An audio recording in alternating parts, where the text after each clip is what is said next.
Are you ready for pain? Are you ready for suffering? Then welcome to Geeky Geezers. I like that opening. That's from Running Man. Remember Captain Freedom's workout? Yes, I do. Are you ready for pain? Are you ready for suffering? Oh, Running Man! Talk about a predictor. Oh yeah, let me tell you. There's a lot of disturbing stuff in that movie. But I am your host, the Aged Boomer. This is my co-host, PaPa Pacelli. Hello. How you doing tonight? I'm doing well. How about yourself? Good. What you sipping on? I got myself here a 1% chocolate low-fat milk. Wow, that's a little different for you. No, I got it with my. I got a kids meal for lunch at Coles. Through the drive-through. The Aged Boomer got a kids meal. I love it. For my young nephew that doesn't exist. Yes, it's the only way to get a corn dog at Culver's. You have to get it through the kids meal. Gotcha. So I got a corn dog because Al, he likes the corn dogs, don't he? Yeah. And you can get. I never did like corn dogs myself. I like them every so often, not all the time, but once in a while they're cool. I mean, I know it's not exactly,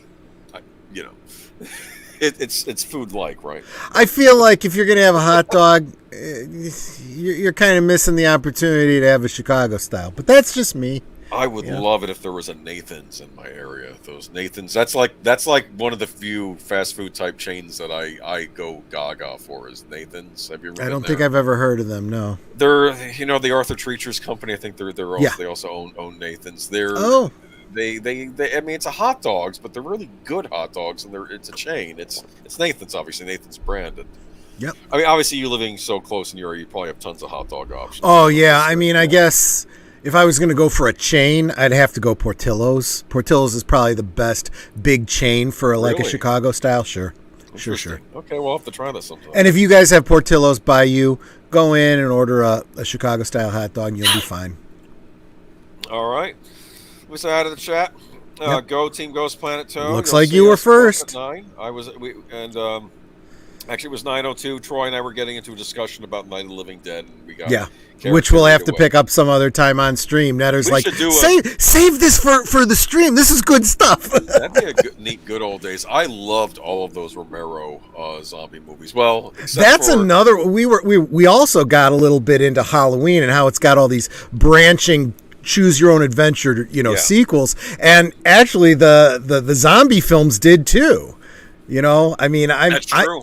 I literally have, how whenever you see the conspiracy theory boards with the yarn and the stuff, you basically have to do that with the zombie films. There are so many branching options. Like Return of the Living Dead, that could be another one, of course. The Night of the Living Dead, the Dawn of the Dead, those are all different. And then there's remakes of each one, and they have their own non-compatible sequels. Yeah, it's crazy. There are so many we were talking about this from the Day of the Dead series, which I didn't bother to watch. I should see if it's on. You guys see this? This is how we get off on these tangents. This is why we were late starting the stream. So just so you know what was going on behind the in the green room. Now, I know a lot of people save their horror movies for the October, but I tend to like to do like a lot of the more modern style horror movies. By modern, I mean like 1970s. Netter and I are Halloween all year round. Well, it's funny because I watch certain horror movies at certain times of the year. Like right now, this would be a good time of year to watch Dawn of the Dead or maybe a good slasher movie.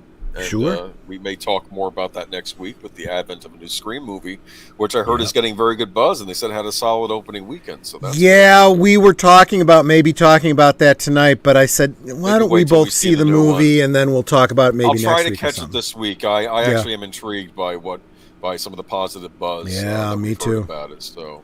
But let me say hi to the chat. We got Big Al Presents. Hello. Check out. You missed Auditor Dread. Don't miss Auditor Dread. Auditor Dread, yes. He's looking forward to the G4 talk. So am I. I am coming in hot on that one. Oh man. I'm sure you'll like Adam Sessler's comments. Oh yeah. I'm all ready with that. I'm ready to go. Also, I'm curious about the console thumbnail and Aliens Return. They're not as interesting as you think they might be. We're going to talk about They'll be brief, but we'll touch on them. They're interesting because I don't want people to think that my thumbnails are like clickbait. Sometimes I go for something clickbaity. Tonight it was just I gotta get across what we're talking about tonight. Sometimes I'll admit maybe I embellish in the headlines I like, but like tonight, Zorro. Did I say Zorro reboot with a twist or something like that? Something like that, yeah. Oh man, I'll say this though. I'll talk about that later. Yeah. I was looking up that Queen of Thorns series. I'm like, I might want to check that out. You've never seen it, have you? No, it looked because I pulled that picture. I like the. And I knew what that was, and I'm like, well, this will do because it'll get the point across. But I'm like, this show was so much better than what we're probably going to get. It looked pretty interesting. It was like good. Another one of these '90s, like super female-led shows. It was kind of in that whole Xena type concept. Yeah, that's what they were drawing from. They did a bunch. They had Relic Hunter. That was another one. They had the Sheena of the Jungle. I think was that another one that they did. Yes, which was to the movie what like the Beastmaster TV series was to that movie. Right. You know? Zootopia's here. Big Al. Check out. Nathan's is the best. Yes, it is Big Al. They have good fries at that Nathan's chain too. See, you guys in the southeast have places that we don't have, so I don't know, but well, they don't have many where we're up. Maybe one day I'll come down that way and you can show me around.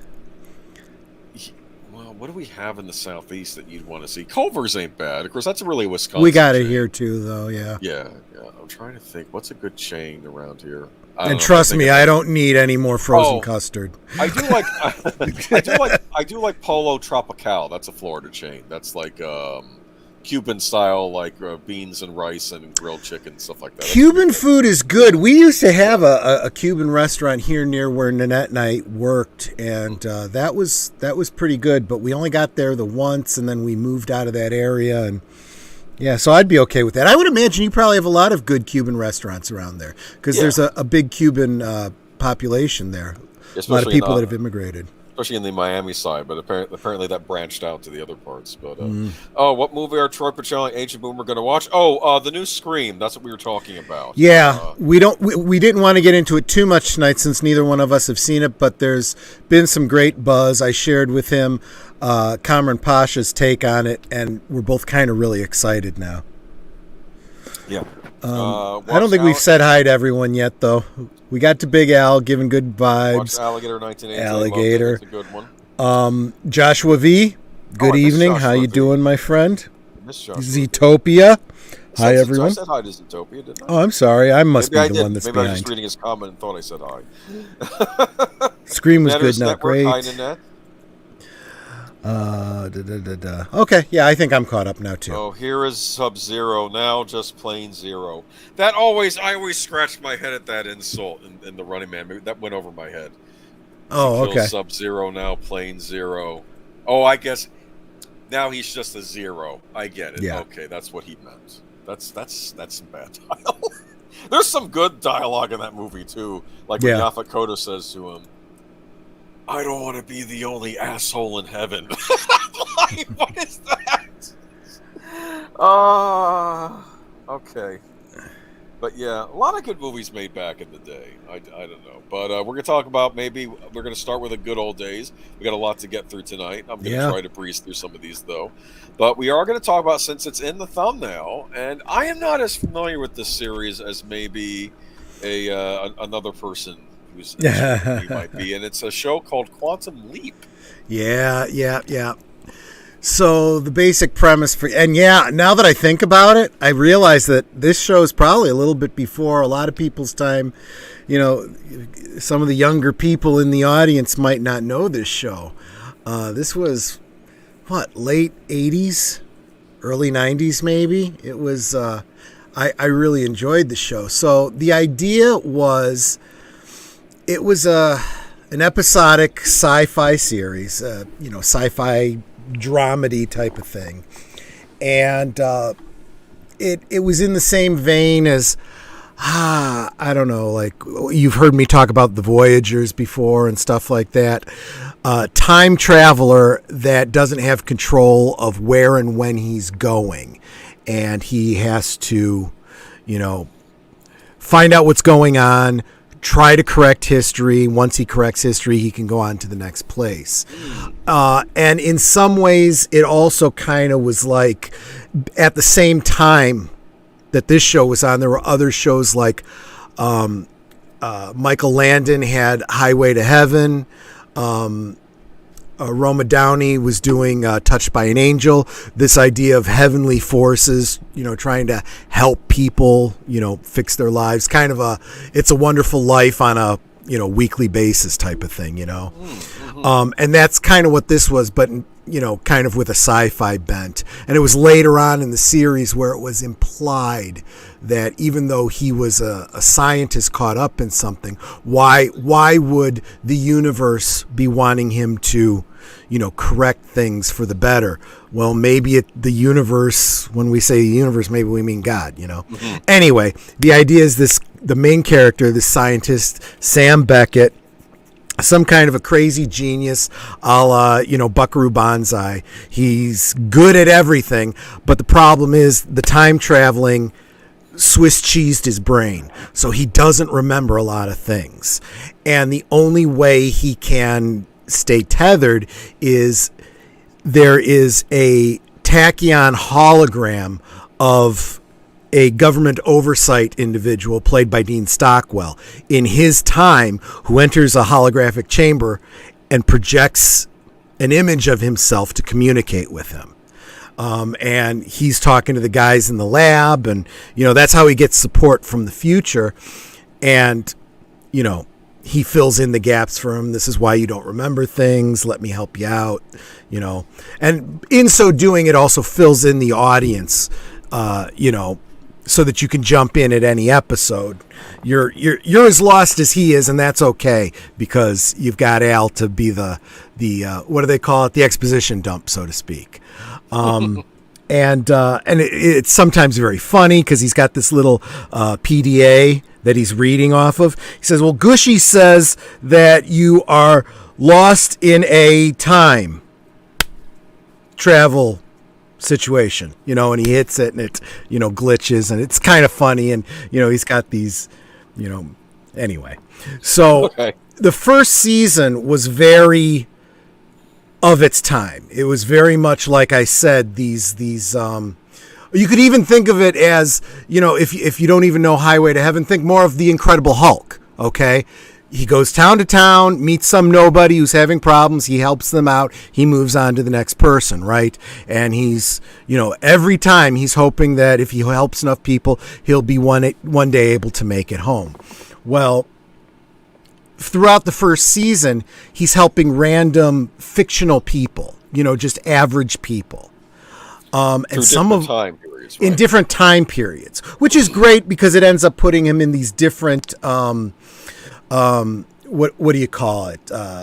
These different periods, it's a period piece each time. So like one time he ends up in the body of a black man during, segregation, right? Which is, an incredibly poignant story, right? Mm-hmm. These days you'd be tempted to say woke, but this was back when poignant stories weren't woke. They were thought-provoking. They were actually good, They got you to think. And every single one of them had a great deal of heart. There was one where he ends up, that's what I'm missing. When he travels around, it's like his brain is being dumped into the body of somebody else. So he inhabits the body of that black man, or he embodies, or his mind goes into the body of, in one case, a pregnant woman. I mean, it's crazy. So you've got Scott Bakula, walking around just as Scott Bakula, sometimes wearing a dress or whatever, but he's just Scott Bakula. And then he'll be walking like with his hands on his back because he's supposed to be pregnant, but he doesn't have a stomach, right? Because he's, that's how you see him. But when he looks in a mirror, you see the woman. He sees the woman or the black man or the whatever he is, right? In one that was really, really challenging for me, he ends up in the body of a boy with Down syndrome. Oh, wow. And and he's seeing things from his point of view. Every time he tries to say something, he gets because of the way people treat him, even though his mind isn't, inhibited, he is himself, he's a genius, but because of the way people are treating him, he gets tongue-tied, and he's always second-guessing himself, and he ends up sounding foolish, right? And it's, and then he'll of course, this was a common trope. He would slip up and say something like somebody from the future, and people would look at him and go, "Well, that's crazy," He's like, he sits down to breakfast, and your eggs are getting cold. That's okay, Mom. You could just microwave them. What's microwave? And his sister says, "Oh, he's talking like in his comic books, Yeah, that's what I meant, Mom. It's that kind of thing." So that was the first season. Second season, they continued that formula, but every now and again he would jump into a famous person. There was one episode where he was Elvis Presley, and his whole thing was to help Elvis, get his first record cut.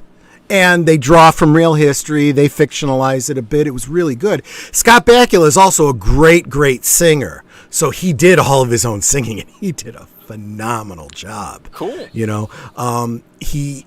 But probably the best ones, which I'm hoping is what they're going to draw on with this upcoming reboot, is there was one episode called The Leap Home, and he literally leaps into himself as a younger man, and he is trying desperately to get his father to stop overeating and stop smoking so he doesn't die of a heart attack. He's trying to get his sister to not go with the guy she's going with because he's going to be abusive to her, and it's not working.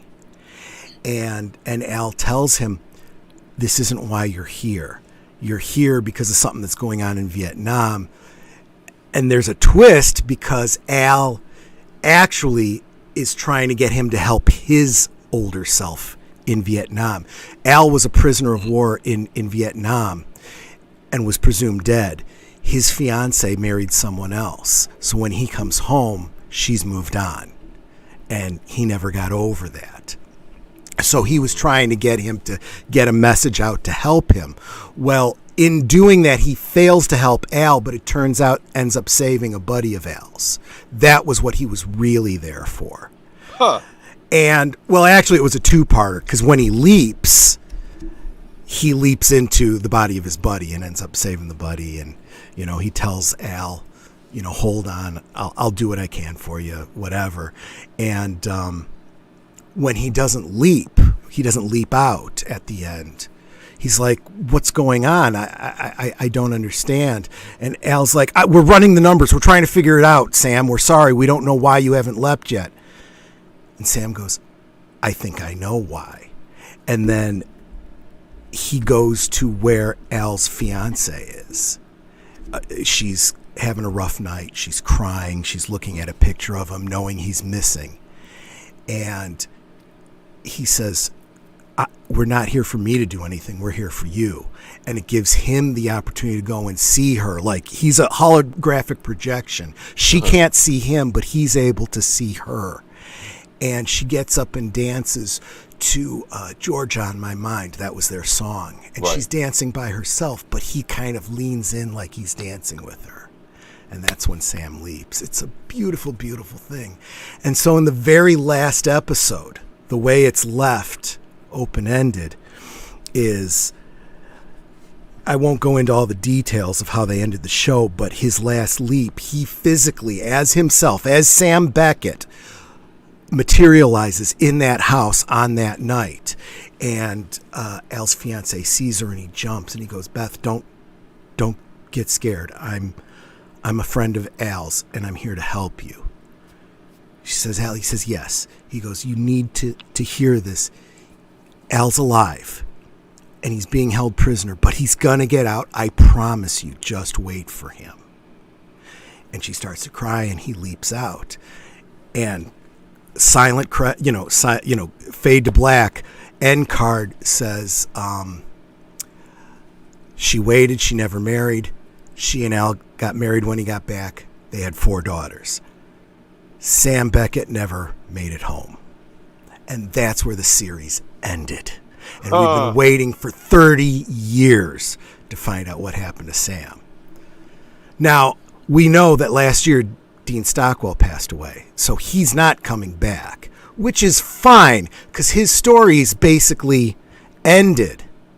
We want to know what happens to Sam. The Scott Bakula character. Yeah. Yeah, they could have him back on, right? A lot of people are saying, "Oh yeah, absolutely." In fact, he said he'd be open to it. A lot of people have suggested that they cast some girl to play one of Al's daughters. Mm-hmm. You know, she knows the story. She's she's still trying to help this friend of her father's who was responsible for her existing. You know. Huh. Yeah. We'll see.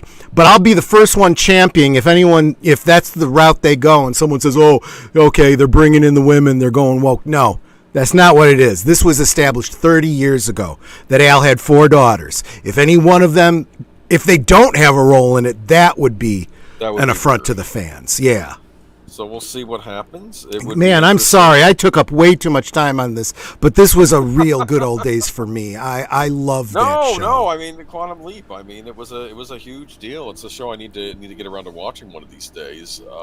It's actually there've been a lot of series like that. You know, another one was Sliders. You can get the whole series in one, collection for really cheap. I mean, they're like terrible quality, but for real cheap you can get the whole series on a spindle and play it through. It's kind of like the quality of a VHS, but who cares? And no extras, no behind the scenes, none of that kind of stuff.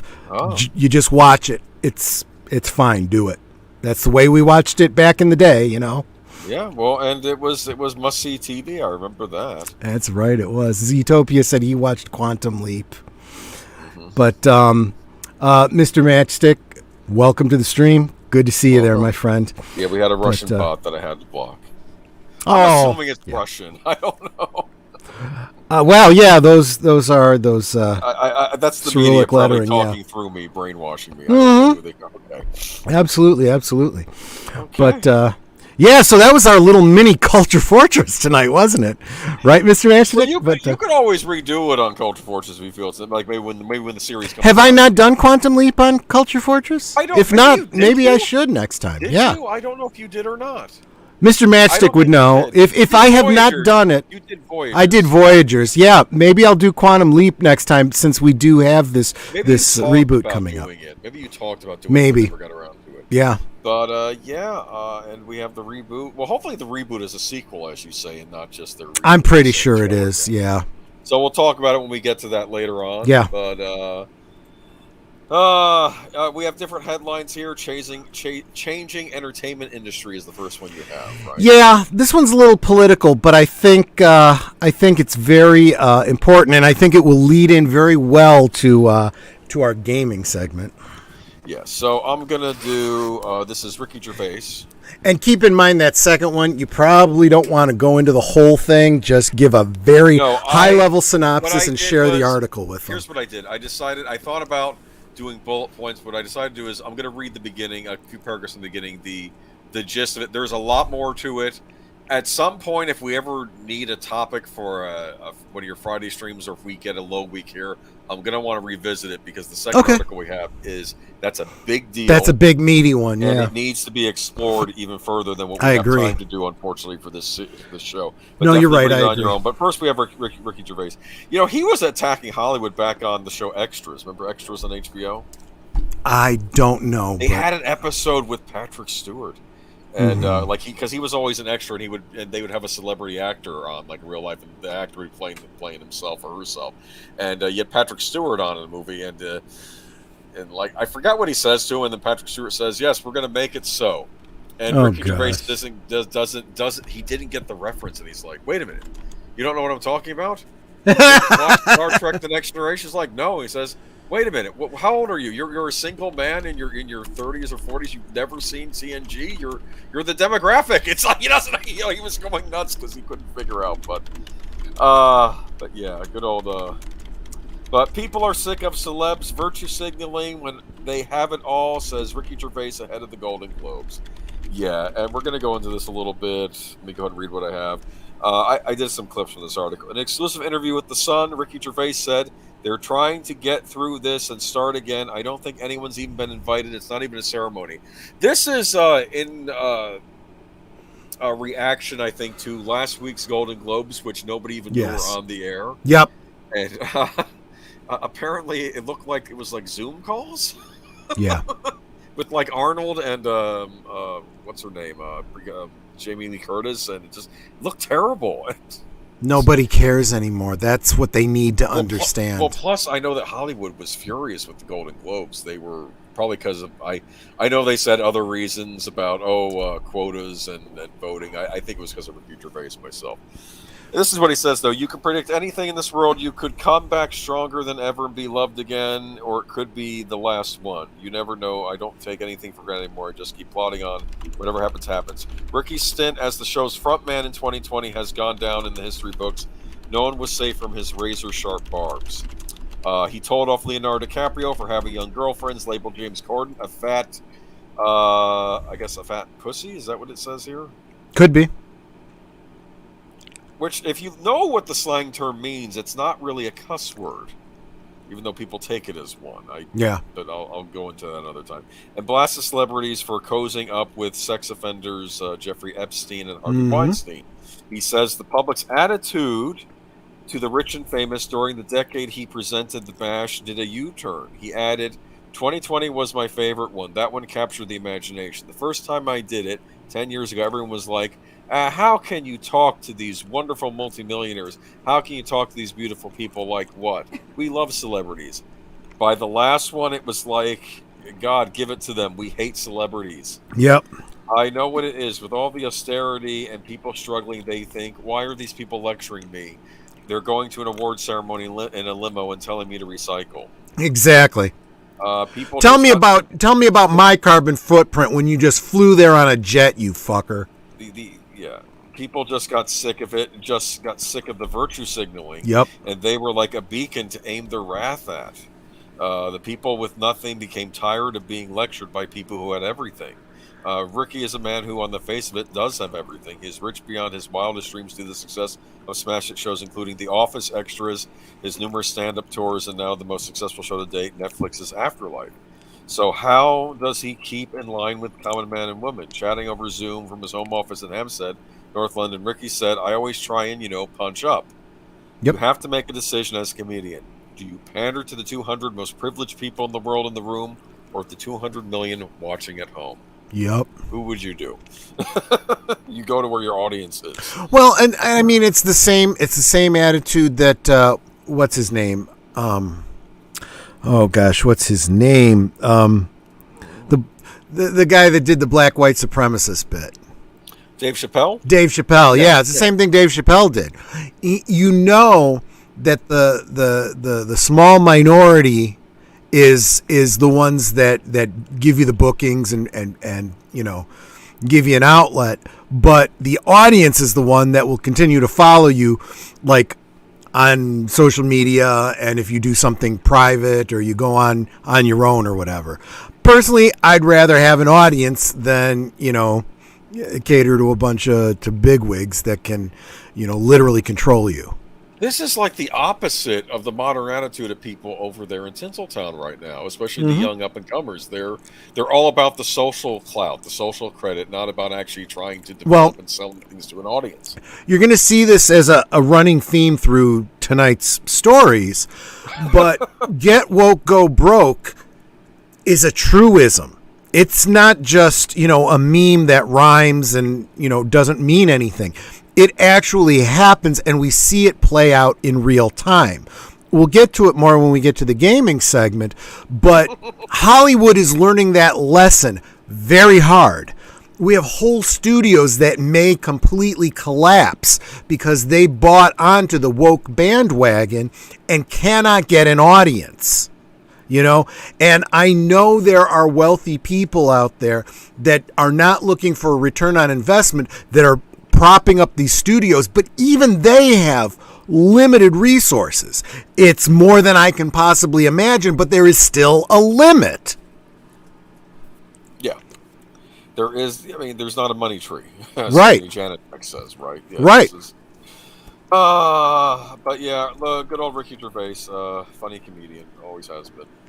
Like I said, I loved on extras. I know you. And if you follow Cameron Pasha, and I say this every week now, I'm starting to sound like Valiant Renegade, like I'm proselytizing for Cameron Pasha. But if you're not on his Patreon, you're missing out, because he's got incredible insights, as he is a Hollywood insider. He's worked in the industry. He is working in the industry, and he sees it happening real time. And the industry is changing. It is changing in a big way. We've talked about it. What is the big Hollywood company? It's Disney, right? And Disney is making those changes. They are leading the charge, with people like Bob Chapek saying, yeah, we're going to stop doing this and we're going to start listening to the audience because we like money. Surprise! And when it starts to work out for them, you're going to see all of the industry going, gee, they're making money. I want to make money. I think we'll start doing that. And actually, there are other, Sony is clearly doing that already. They've already established that. Go ahead. Well, it's interesting that you say Sony is already doing it. Like you say, it takes years for it. It's like the Titanic correcting course. Keep in mind that whatever movies are greenlit today, you won't even see for 3 years. Yeah. Right? So the movies you're seeing right now started 3 years ago. What was happening 3 years ago? It was Wokistan, okay? And that's also why another news article we're going to be getting to tonight, see me connecting all these dots for you people, is so many movies are going into reshoots because these movies were started under the Wokistanis, and they're going, yeah, this is going to go over about as well as this movie and this movie and this movie. Let's not just purposely lose money on this. Let's put a little more money into it, reshoot some things, and maybe not piss off all of our remaining audience. Yeah, hopefully. But like you said, if you look at Sony, Ghostbusters 2016, correct? Yep. That was their big woke disaster. And they learned instantly. And it took 5 years for that ship to right itself. So, right. But again, why? Because they had to change what they were doing, right? There was probably a change in who was working for them. When you look back at the interviews with Dan Aykroyd about, Paul Feig, and he won't be coming back anytime soon. Oh. Yes, but you'll get a free digital copy of his movie. And he won't get another $1 for that. Back at the gas station, they're going to throw you a digital code for Ghostbusters 2016. I mean, the joke is it's on the backs of cereal boxes. Literally on the backs. You don't even have to buy the cereal. Just get the code of the cereal. Yeah. And the fact is, take our movie. There is nobody buying that cereal and going, hey, my code doesn't work, because nobody wanted it for free. All right, but moving on, Hollywood's new rules. This is an incredible article. Hold on, let me click on the link myself as well, because I have to give. Yeah, this basically sums up exactly what we were just talking about. It's too long. I shouldn't say sums up, because it is a long article. This is Peter Kiefer and Peter Savodnik. I'll get your name right. This is true investigative journalism. This is a wonderful article. At some point, either on a Geeky Geezers or one of Troy's streams, we may cover this in more detail. It's a brilliant article. Everything that we've suspected is going wrong, and the reasons, it's actually laying out what's happening behind the scenes. Yeah, I'm going to read a little bit from this article because it goes to what Troy said about class action lawsuit. But by all means, he's dropped the link here, so you can certainly go read it on your own. Read it on your own. Definitely check it out. It's more than just the stuff I'm going to be talking about in a minute. There's worse, other horrible stuff going on. Okay, but let me read you a bit some highlights from the beginning. A few years ago, the editor-in-chief of the All Hollywood Reporter pitched a story to the newsroom. He had just come back from lunch with a well-known agent who had suggested the paper take a look at the unintended consequences of Hollywood's efforts to diversify. Those white men who had spent decades writing scripts which had been turned into blockbusters, movies, and hit television shows were no longer getting hired. And of course, then the younger press, they all scoffed at it and started screaming at him because they're all woke. I didn't clip that part. Right. I am a big fan of the CBS show Bull. Have been for a number of years. I know you don't watch it because Michael Weatherly won't. Yeah, I mean, I overdo my in quote dislike for it because I've never actually seen an episode.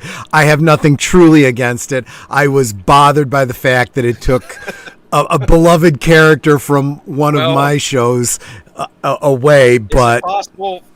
You watch NCIS. Is it possible for him to return to the show as the same character? Oh, sure he could. Because you may get your wish at some point. Because apparently, I learned that in the spring there was a big dust up behind the scenes on Bull. Freddie Rodriguez, who I consider the co-lead, he played the lawyer Benny on the show. Latino American actor. Sure. You may have recognized him from movies like Planet Terror. He was also on the show 6 Feet Under. He was great on Bull, but he got let go because of an internal investigation. I don't know if it was a Me Too thing or something else. It wasn't said out loud, but he was let go. And he was kind of like almost the co-lead of that show, so they lost him. There was a writer's room dust-up, and most of the head writers were gone. They were let go, including the gentleman, I don't know his name offhand, but he was the man that had started his career working on Moonlighting, being a writer for Moonlighting. Oh, back in the day? Yeah, I love that show. Since. Now, I don't know. I think they said he was too harsh or mean in his comments during Writer's Room. I don't know, but he's out of there, and now they have 2 women leading the show. And I have not liked it this season so far. The ratings are down. I don't think it's going to make another season, so you may end up seeing DiNozzo pop back on. The writing just hasn't been as good. I can tell there's been a shift. Yeah. And something hasn't been right. Because I started thinking this show is off, and then I looked up to see. And you have to imagine that actors like that are looking at what's going on around them and going, "Oh crap, my show's over." It's sad. They're doing things with characters, making them act in ways they didn't normally act on past seasons. I'm not liking it, so I think this show's going to be doomed. I don't think it's going to get renewed, and I don't. Well, and this is exactly what I always say about if you're a writer, you have and this isn't your project. This isn't something you created. You're coming in as a writer on someone else's project. Then you need to do your damn homework. Go back and learn who these characters are before you start trying to write for them. Yeah, it's getting a little preachier than it used to be either. I mean, Bull would be odd in that you think the episode was going to be about preaching something, and then it turned out to be something completely different. Like that was like a MacGuffin to throw you off. In other words, a good version of subverting expectations. Exactly. Yeah. Exactly. Like you'll learn that something happened with this maybe black man that worked for the company, and that he got let go due to racism. But then it turns out that the person responsible that they were working together and they were lovers because they were trying to get money. Do you understand? With him suing, and it was this whole thing. Do you understand? It ends up being something you didn't even expect. Right. But anyway, let me go back to this article. Which was very common for the stories in Moonlighting. So I see that parallel now. Interesting. Yeah, no, the head writer, and he's gone. I don't know if he'll ever work in television again because I don't know what happened because it's all this stuff. You just hear little things and then you just got let go, and I don't know. There's going to be books coming out in a couple decades. I guarantee it. And we're going to start hearing about how just because of the color of your skin and just because of your gender and possibly because of your politics, people were losing their jobs, and we're going to start seeing lawsuits from it. I guarantee it. Let me go on to this article. Meanwhile, CBS, this is why I bring up the Bull, though, because it was a CBS show. Meanwhile, CBS mandated that writers' rooms be at least 40% black, indigenous people of color, or BIPOC. What is that? Black interracial person of colors for the 2021-2022 broadcast season, and 50% for the 2022-2023 season.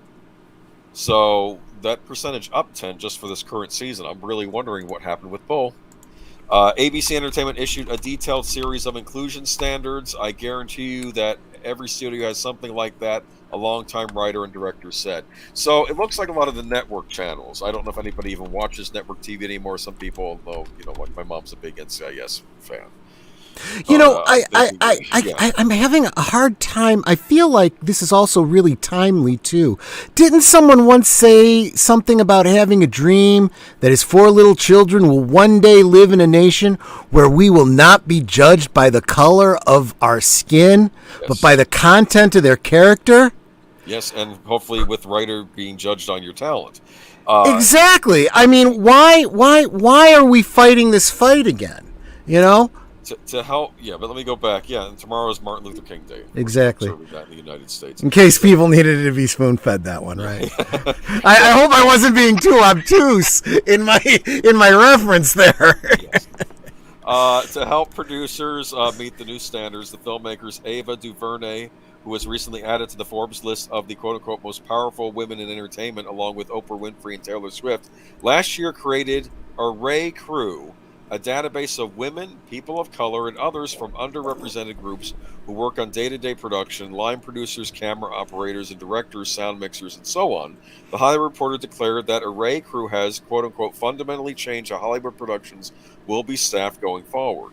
More than 900 productions, including Yellowstone and Mayor of Easttown, so these were 2 actually fairly well-received shows, have used Array Crew, said Jeffrey Tobler, the chief marketing officer of Array, DuVernay's production company. Privately, directors and writers voiced irritation with DuVernay, who, they said, had exploited the post-George Floyd moment, but no one dared to criticize her openly. I'm not crazy, one screenwriter said. Yep. So it's possible, too, that this is also being used to make somebody a lot of money. And look, let's face it. We're seeing it. We see it when you fire perfectly competent, successful writers to bring in people not based on how good a writer they are, but the color of their skin, and then you're surprised when the quality suffers. I am not saying that somebody of color cannot be a good writer, but that's not why they got the job. They didn't get the job because they were a good writer. They got the job because of the color of their skin alone. And it's playing out when it was done the opposite way too. It's always wrong. It's always wrong, no matter this is why the statue of the woman holding the scales on top of Old Bailey is blindfolded, because justice is meant to be blind, right? You need to be blind to color. You want equality. You want to be treated as an equal, then we don't look at your skin color. We don't look at your gender. We do not care who you're sleeping with. Unless you're a sex worker, it doesn't matter who you sleep with. You know? And even then, you might have to make a few decisions there. But the fact is, you should be judged on the quality of your work. Do you get your work done? Do you get it done on time? Is it quality work? If so, yay, you're the best person for the job. Okay? When you start talking about equity, this is what we end up with. Yeah.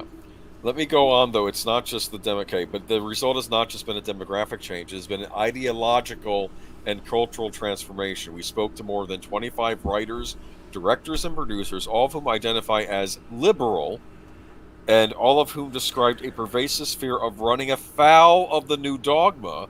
This was the case not just among the high command at companies like Netflix, Amazon, and Hulu, but at every level of production. How to survive the revolution by becoming its most ardent supporter. The best way to defend yourself against the woke is to out-woke everyone, including the woke, one writer said. Suddenly, every conversation with every agent or head of content started with, is anyone black interracial person of color? Yeah. I hate that acronym, BIPOC. Yeah. Attached to this. And look, what they're basically saying is, the way to survive World War II Germany is to become the guys with the crooked crosses on their shoulders. And to out them, yeah. That may be fine. That may help you survive. It also means you have to give up your soul. And if you've ever wondered how people could do what the people in Germany did back then, look at yourself right now. Because you're making those choices right now, people. Well, especially out there in Hollywood, everyone's afraid. It's funny. Autodress says, "I'm happy to hear movie companies are dropping the woke propaganda." Well, they are and they aren't. Not everybody is. See, when we talk about some companies, like we think Disney might be finally turning a corner. We're not. We think with Bob Chapek in charge. Sony, we think, has. This is a process, right? Because just because we see them starting to do it doesn't mean they'll stick to it. They need to see that this starts making them money, right? Mm-hmm. And like we were talking about with Scream, we have reason to believe that this is good, so we want to support it with our dollars, and I'm constantly talking about that. We're going to bitch about the things we hate, but we want to support the things that we love because that sends the message we want more of this. And if you want to see more non-woke, good stories, you must go and financially support those things to send the message, yes, you done good. We want more, you do more, you get more money. Okay? So just keep that in mind, because if that doesn't happen, they'll go, okay, well, it doesn't matter what we do. We'll just keep giving you more of the shit. What am I thinking of now, though? Later on in this article, I'm not going to get into it here if we have more exploration, but there's a story about two writers who did meet the demographic concerns, but they were writing a comedy making fun of woke people, and they didn't realize that there's some groups that you can't make fun of, which are the far left progressives, and they got canned from the project, even though they met the physical traits of the candidate. So that probably means they were good at their job and funny writers, but we can't have comedy nowadays, even when it's being written by your supposed chosen demographic, right? Yep, but so this is ridiculous. It goes on further. We'll go into although we're not going to be getting into it today. A couple of examples from over on the Disney side. It looks like Tim Allen, despite all the calls to get him canceled because of his political beliefs, Disney has said no. They're going forward with a series based on his Santa Claus series of movies. And you know what's interesting? He could probably play that role for as long as he's alive. If you think about it. True, that's true. Even if he gains weight, even if he gets gray hair, doesn't matter because that's the role he's playing into. I was rewatching the first one around Christmas time. That still holds up, the Santa Claus, and I need to check out the sequels to it. And what's the name of the character? Black Panther's sister. Shuri. Shuri. Yep, they're trying to cancel her because they're the actress. Yeah. Yep, because they're saying she's anti-vax, and they're going, nope, we've got plans for her, and we're doing this movie with her, and, so these calls for cancellation of people is not working over at Disney anymore. I think they learned, as much as people are still not being very forgiving after the whole Gina thing, they frickin' learned a very hard lesson, and they're not doing that anymore. And hopefully we'll probably know more as the year goes on. I'm thinking that Chapek and the woman who's now the... But as we talk about a change, there's always people that are slow to change, that haven't gotten the memo yet, and are still doubling down on their wokosity. And that ain't going to age well as we go into this next I've changed the order, but I can go back to the original order. I switched the G4 articles. Is that all right with you? I meant to tell you about that. Do it however you feel best. So we're gonna do Frost first, and then we'll do Mr. Sessler. Because oddly enough, I have more to say. Another Russian bot. I'm happy I got it. So popular. I got it. I guess that's good, right? I don't know if that's good or bad. That one I don't think. Oh yeah, I guess it could be Russian. Hork Mikah. I don't know. Don't say it out loud. I got it already. It could be an insult in See, delayed reaction. Yeah. What? Well, it's because it's not my show. I don't have to give it as much attention. I'm also reporting them. Just you guys cool. Oh yeah, I don't know how to do that, so you do that. You click on the three dots and click report. Thank you. I appreciate it. G4. Oh, okay. G4. Sorry. This is boomer talk. This is us figuring out how to work the equipment. I don't know what's okay? No, it's not just you. It's all of us. Speaking of boomer programming, I'm kidding. We love G4, don't we? I know some people in the chat probably grew up with G4, love it. I actually didn't know anything about G4 until G4 when it was I on. didn't, and I'm starting to look at some old clips because of things that people have said in relationship to this. Okay, so you were all. Oh, look at this. Team Ghost Pants looking forward to the Santa Claus show. Yeah, I hope it'll be good. We'll see. Tim Allen's involved, so that's a good sign. G4 host Indiana Black claims viewers are unconsciously biased against her because she is, quote-unquote, not as bangable as the previous hosts. That's her words and not mine. I will read you a little bit from this. Let me tell you something. She's absolutely right. She is not bangable, and it has nothing to do with her looks. It's all about her personality. You think so? You think she might be kind of scary? Anyway. Not scary, just a bitch. According to G4's X-Play and Boosted host Indiana Black, they kept calling her Frost. I guess people have 100 names. That doesn't sound like a real name either, Indiana Black, but what do I know? The various instances of pushback and disagreement she has received during her time on the network are not the result of quote-unquote sexism in gaming, but also, as she herself put it, the apparent fact that she is quote-unquote not as bangable as the previous host. Black voiced her thoughts on a recent episode of X-Play during a segment titled The Airing of Gaming Grievances, in which the show's hosts Black, Gerard, the completionist Khalil, and Corey, the Black, Hokage, Smallwood, and Adam Sessler were given the opportunity to do just that. Though she opened the segment with a minute-long discussion of her particular grievance against Rockstar's seeming ambivalence to introducing new quality content in Redemption 2's online mode, Black soon revealed to viewers that she actually wanted to talk about something so much more important than Red Dead Online, sexism in gaming. Yeah, let me not talk about the topic that our show is all about. Let me go off on my own personal rant. No, that's been gaming journalism since last decade. Well, I only know that because you tell me. Are there bugs in the latest Arkham Asylum game? Will it flame my system and you're lecturing me on my privilege or whatever? I'm trying to find out about the actual game. Exactly. We all know how that ended up spiraling. In joining G4, okay, but here's what she said. In joining G4, I was ecstatic to be part of something I grew up watching as a child. Black began her rant. But every time G4 is brought up in various channels, even in this YouTube channel, we have the chat in front of us. I can see you. Without a doubt, there will be a backlash because I am not as bangable as the previous hosts. She added, it has somehow been expected that you can talk about how much you... this is her quote, not mine. Jerked off to women as a compliment. I'm not a compliment. It's dehumanizing. It's not a compliment. It's dehumanizing, and it's weird. Women do not exist to be nice on the eyes for you. Morgan Webb, Olivia Munn did not exist to be nice on the eyes for you. You know, and there is a ton of actresses from the 40s and 50s and 60s that are going, oh, sweetie.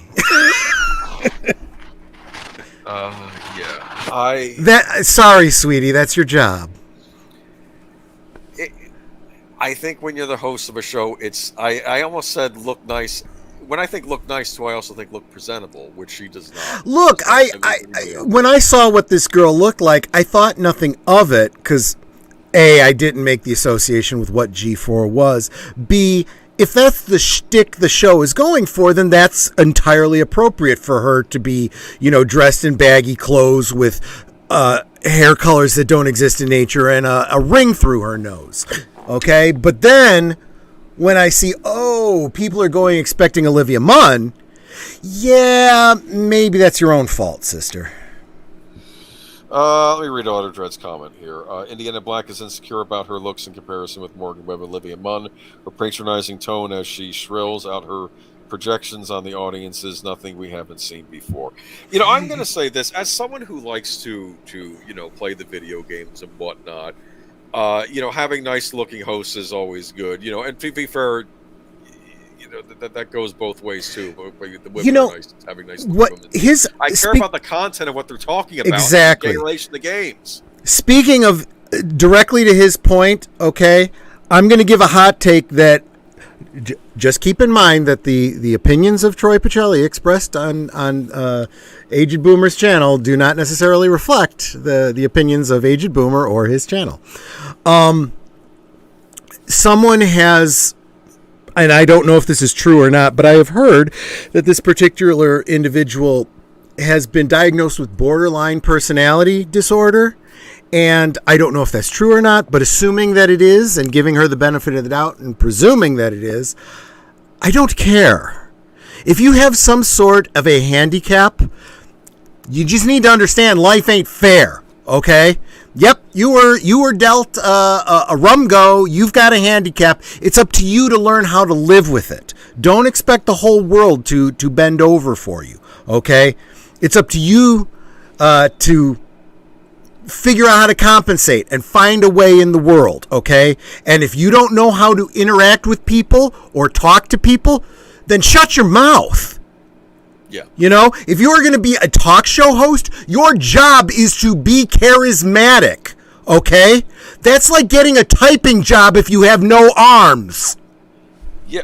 Before we had G4, we had Tech TV, and there was a wonderful show on late at night with Martin Sargent, who was not your typical late night talk show host. He looked like a nerdy IT guy, right? But I didn't care because the content of the show was funny. Hello? Yeah, no, I'm listening. I didn't want to interrupt you on this one. I need to take a breath after that last rant. Sometimes these take a little bit out of me. I gotta. What I want is people who care about the hobby and are not into lecturing me on the real politics. And I'm sorry if you got a rude comment in the chats. Welcome to YouTube. People get insulted all the time. I'd probably begin to get insulted more if my channel was bigger. It's right. It comes with the course. And some people are arguing that these people are used to doing things on a television station and don't understand YouTube and how YouTube works and how you really are interacting with your audience, unlike television where it was more of a, you didn't necessarily hear all of the mean or complimentary things that people were telling you. G4, though, I remember when that came on, it replaced Tech TV, and I was not as ecstatic about it. I know a lot of people did grow up watching it and loving it. There was Attack of the Show. They built it as an entire network dedicated to video games. And I love video games, but I thought you can't have an entire network dedicated to video games. You can have like one show.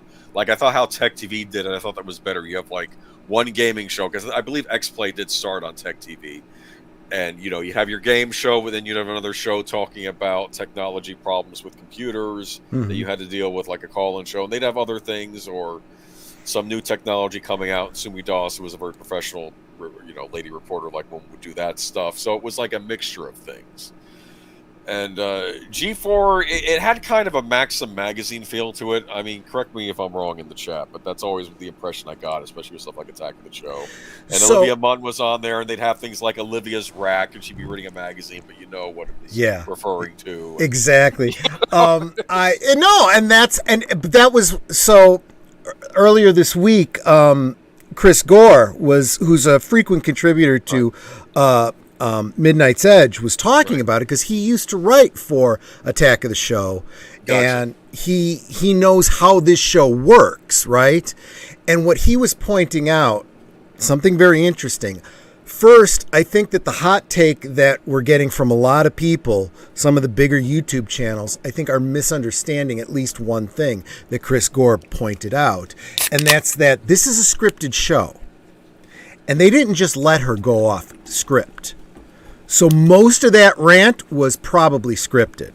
However, because of the reactions of a couple of her co-hosts, it may very well be that a couple of the lines she did go off script. The thing about being bangable or less bangable probably was not on the teleprompter. Olivia Munn and Morgan Webb didn't exist to look nice for you. That was probably her. The stuff about her not being Adam was probably that. Even still, stop screaming at your audience. You've been on since November. It's not even been 2 months yet, I think. You have to build your audience on YouTube. You're going to be making mistakes in the beginning. I'm still making mistakes now. Yeah. And in fact, it's funny because Chris Gore pointed this out, and when I listened to her rant again, she specifically talked about reading a script.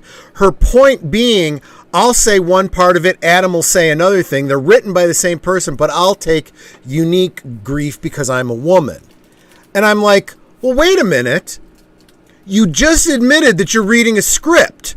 So you have no agency. You're just a fucking mouthpiece. Shut up and dance, monkey. Oh, I'm telling you, And why take it so personally then? But you're just a mouthpiece. But this attitude that the game, but this show, I'm going to be blunt, this is the attitude that a lot of the mainstream gaming journalists have had toward their audience. This is why I believe a little movement, cough, Gamergate, was a revolt of the consumer of the gaming journalism against the journalists. I think that's ultimately what that was about. See, and they had gotten fed up with it. Let's play the old Sesame Street game, What Happens Next, right? Okay, Olivia Munn, she, played up her sexuality. I've seen clips. It's very clear what she was doing. She knew what she was doing. Yes, it was part of the script, but she also did stuff on her own. She made success of her beauty. And she knew exactly what she was doing, and she went on to continue to do great things, and that's why I know that name. Yeah. I don't know this girl's name, and when she loses her job here, because she's going to, either they'll get rid of her or this show is going to, fall apart. Nobody's going to ever hear from her again. And she says, people are objectifying. People are not objectifying her. They object to her. And it's not because she's a woman. It's because she's a see you next Tuesday. That's why. It has nothing to do with her looks. It has nothing to do with anything else. It has to do with her shit attitude. Yeah. I'll go to most angry video game nerds better than modern G4.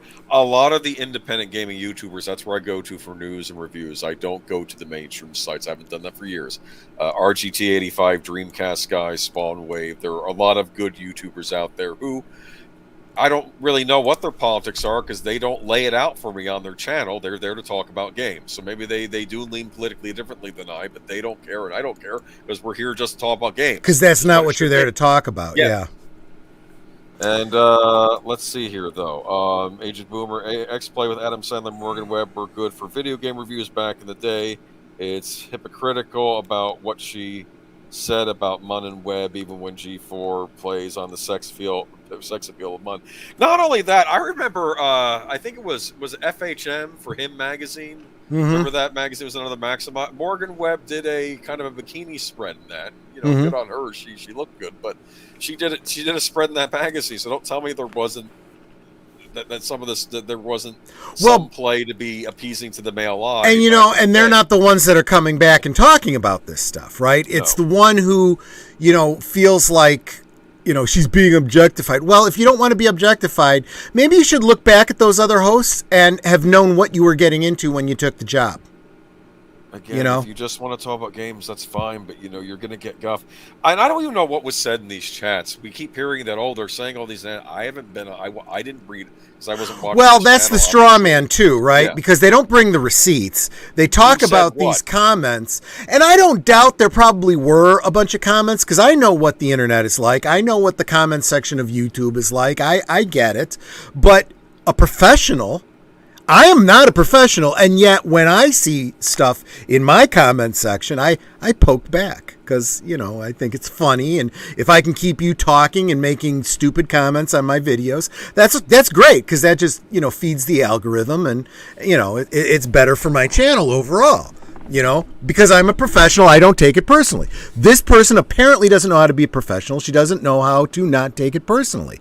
And I will say, too, that she's like a Greta Thunberg, right? You can blame her all you want, but you really need to blame the people around her that are putting her up to this. You got to blame the people behind G4 that scripted her and let her off her leash. They did it to themselves, and they did it intentionally, and now they're going to learn a very valuable lesson. The Wokosos are losing this culture battle, and you're going to lose your channel, and you're going to you're going to go bye-bye. You can't afford to be pissing off your audience this No. while you've been you were gone for a while, and you're coming back as YouTube, and you only have one of the original members, which is Adam Sessler. We'll be talking about in a minute. We'll get to him in a second, but as we're winding her down, she gets to the end, and what did she say? She said, "Don't like it, don't watch." Oh no! And I hear that, and I go, "Oh, that really worked out real well for Kelly Sue DeConnick, didn't it?" I did a video about that. It's less than a minute long. I dropped the link. Please check it out. Hit the like button and leave me a comment and laugh. And then share it out with all your friends as a meme, because it is very funny. When you say, "You don't like my politics? Don't buy my book." And then 2 years later, well, the industry is really suffering right now, and we're all very worried about what's happening to comic books right now. You need to do another one of those with Frost when the chickens. I was thinking about it. Yeah. I was thinking not now, about but it. when the chickens come home to roost. Mm-hmm. And apparently, according to Otter Dread, she used to work in the League of Legends European Championship, where she pissed off some fans due to her personality. Okay, so she's a known quantity. I'd never heard her before. And again, I'm just saying, G4 guys, you're getting what you. If you didn't know about that, you didn't do your due diligence before you hired her, and if you did know about it, then you really deserve what you're going to get. My advice is to skip this channel, but we're going to talk a little more. Well, this video got ratioed into oblivion. It's got thousands and thousands of dislikes and very few likes. They're getting roasted in the comment section. Yeah. G4 is not going to be around this time next year. I can guarantee you. Okay, so here we have host Adam Sessler. He was the one who was on the monitor. I believe one YouTuber I watched review tickets, they said he was clapping like a seal, and I thought that's what I thought too when he was doing the random clapping. Apparently, he had some not so nice things to say. I as much as I didn't like what Frost did. And I kept thinking, well, they're trudging up old stuff probably from the election, which he shouldn't have been writing on Twitter anyway, because I'm sure if the role was reversed, you would get banned from Twitter for saying such things that he says. But Twitter's not very fair, is it? G4 host Adam Sessler claims Republicans are stupid, racist, and drink piss. Previously wished his Republican family members would die. That's nice. I'm being facetious anyway. Yes. G4 host Adam Sessler hosts the YouTube channel's reinvented X-Play series, recently claimed Republicans are stupid, racist, and drink piss. Sessler took to Twitter on January 11th, where he wrote, "Just so I can get this out of my system once for the day." Same comment: Republicans are stupid, racist, and drink piss. So I've read that 3 times. These comments are not out of the ordinary for Sessler. He made similar ones over the course of the last 2 years. Many of these are him comparing Republicans, all Republicans, not just Trump supporters, all of them, apparently. Just that's right anyway, but just blanket statement comparing them to quote unquote, Yahtzees, if you catch my drift, over and over and over again. In December 2020, the G4 host tweeted, "In this season, a peace and reverence for the Sky Demon," which strikes me as kind of blasphemous, maybe. That I don't. What he's always saying there. Republicans and their voters can still go F themselves out of existence. 2 days later, he wrote, "As I said yesterday, all the Republicans in my family can eat shit and die while I sip something bubbly." Wow. Okay. Adam Sessler has been a problem for a while. We learned about how bad he was years ago during the whole fiasco known as Gamergate. He came out on the other side of it, obviously, but he has been just plain awful. Apparently, too, from what I've heard, I don't know if this is a rumor or if this was confirmed, but maybe it was a rumor that maybe he likes the nose candy or the white liquor, if you know what I'm talking about. That would explain a lot. Yeah. So, although that coupled with the fact that he's a piece of shit human being, he's awful. Look, it's funny that everybody that accuses other people of being the National Socialists of the early 20th century are actually the ones behaving like the National Socialists of the early 20th century. They don't even know what the fuck they're talking about. That's a very blanket statement. Like, even I, who am not a fan of another particular party, I don't blanket every member of that party under the same brush. There are differences between even different Republican candidates and even the people that vote for them. This is very nasty. This is I want to say it's kind of a bigoted statement. Well, so it's just it's Hanlon's razor, right? Mm-hmm. Never attribute to malice that which you can adequately explain through stupidity, right? And I do think that most of the people on the other side of the aisle from me are, I choose to believe they're not malicious, they're just ignorant. They don't see. They need to look in a mirror. They're not seeing what they're doing. They didn't learn their history. They're not being objective. You know, They're caught up in a cult mentality.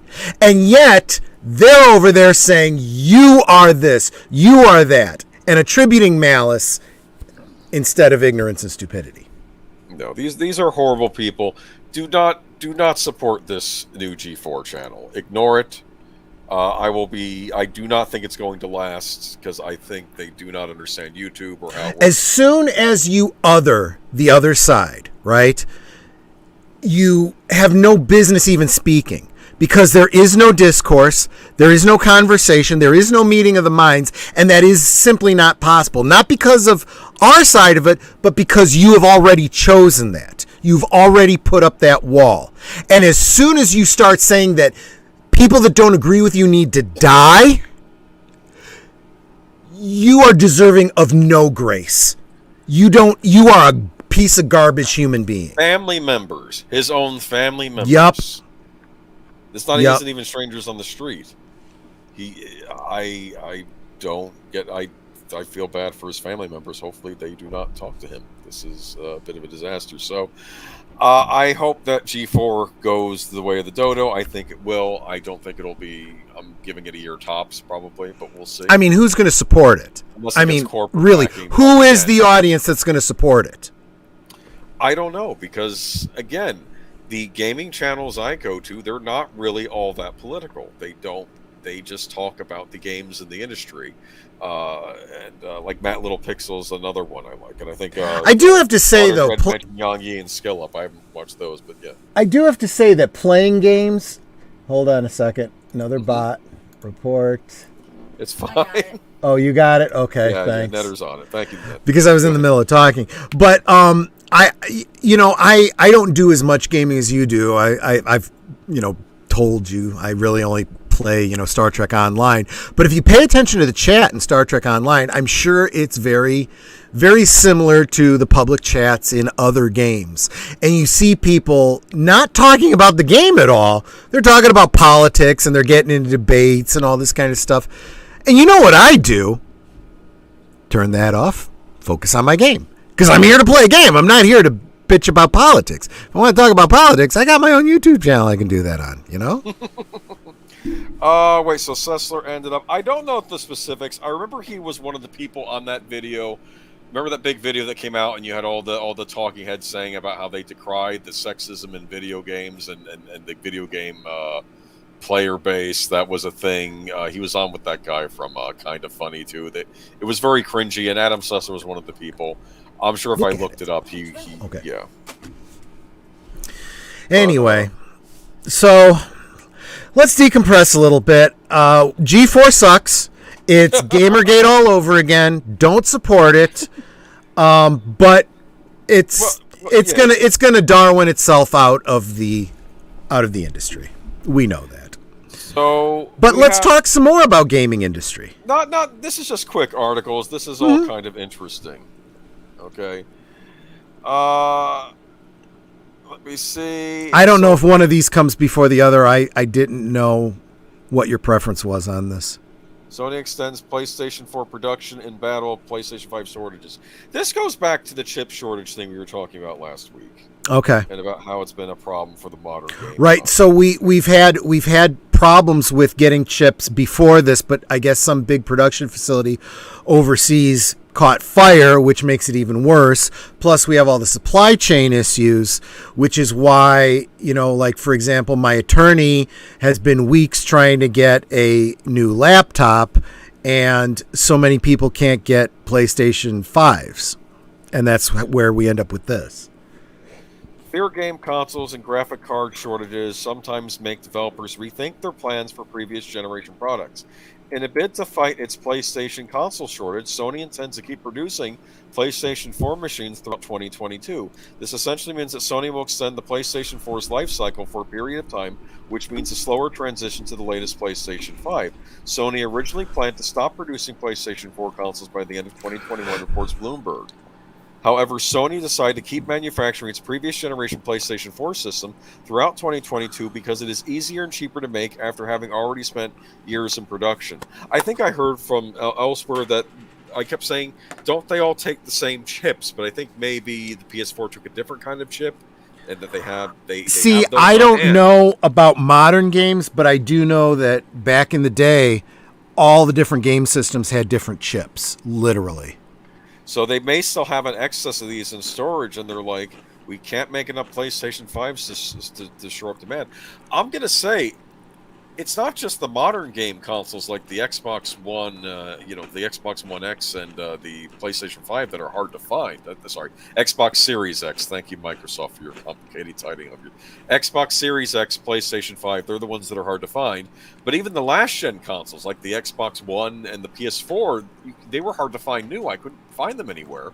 Well, I suspect Sony realizes people would rather buy an old game console than no game console at all. They'd rather buy the last gen while they're waiting. That's what I was going to say. I think that's why they're hard to find. They're being bought up by the people that can't get the new game systems.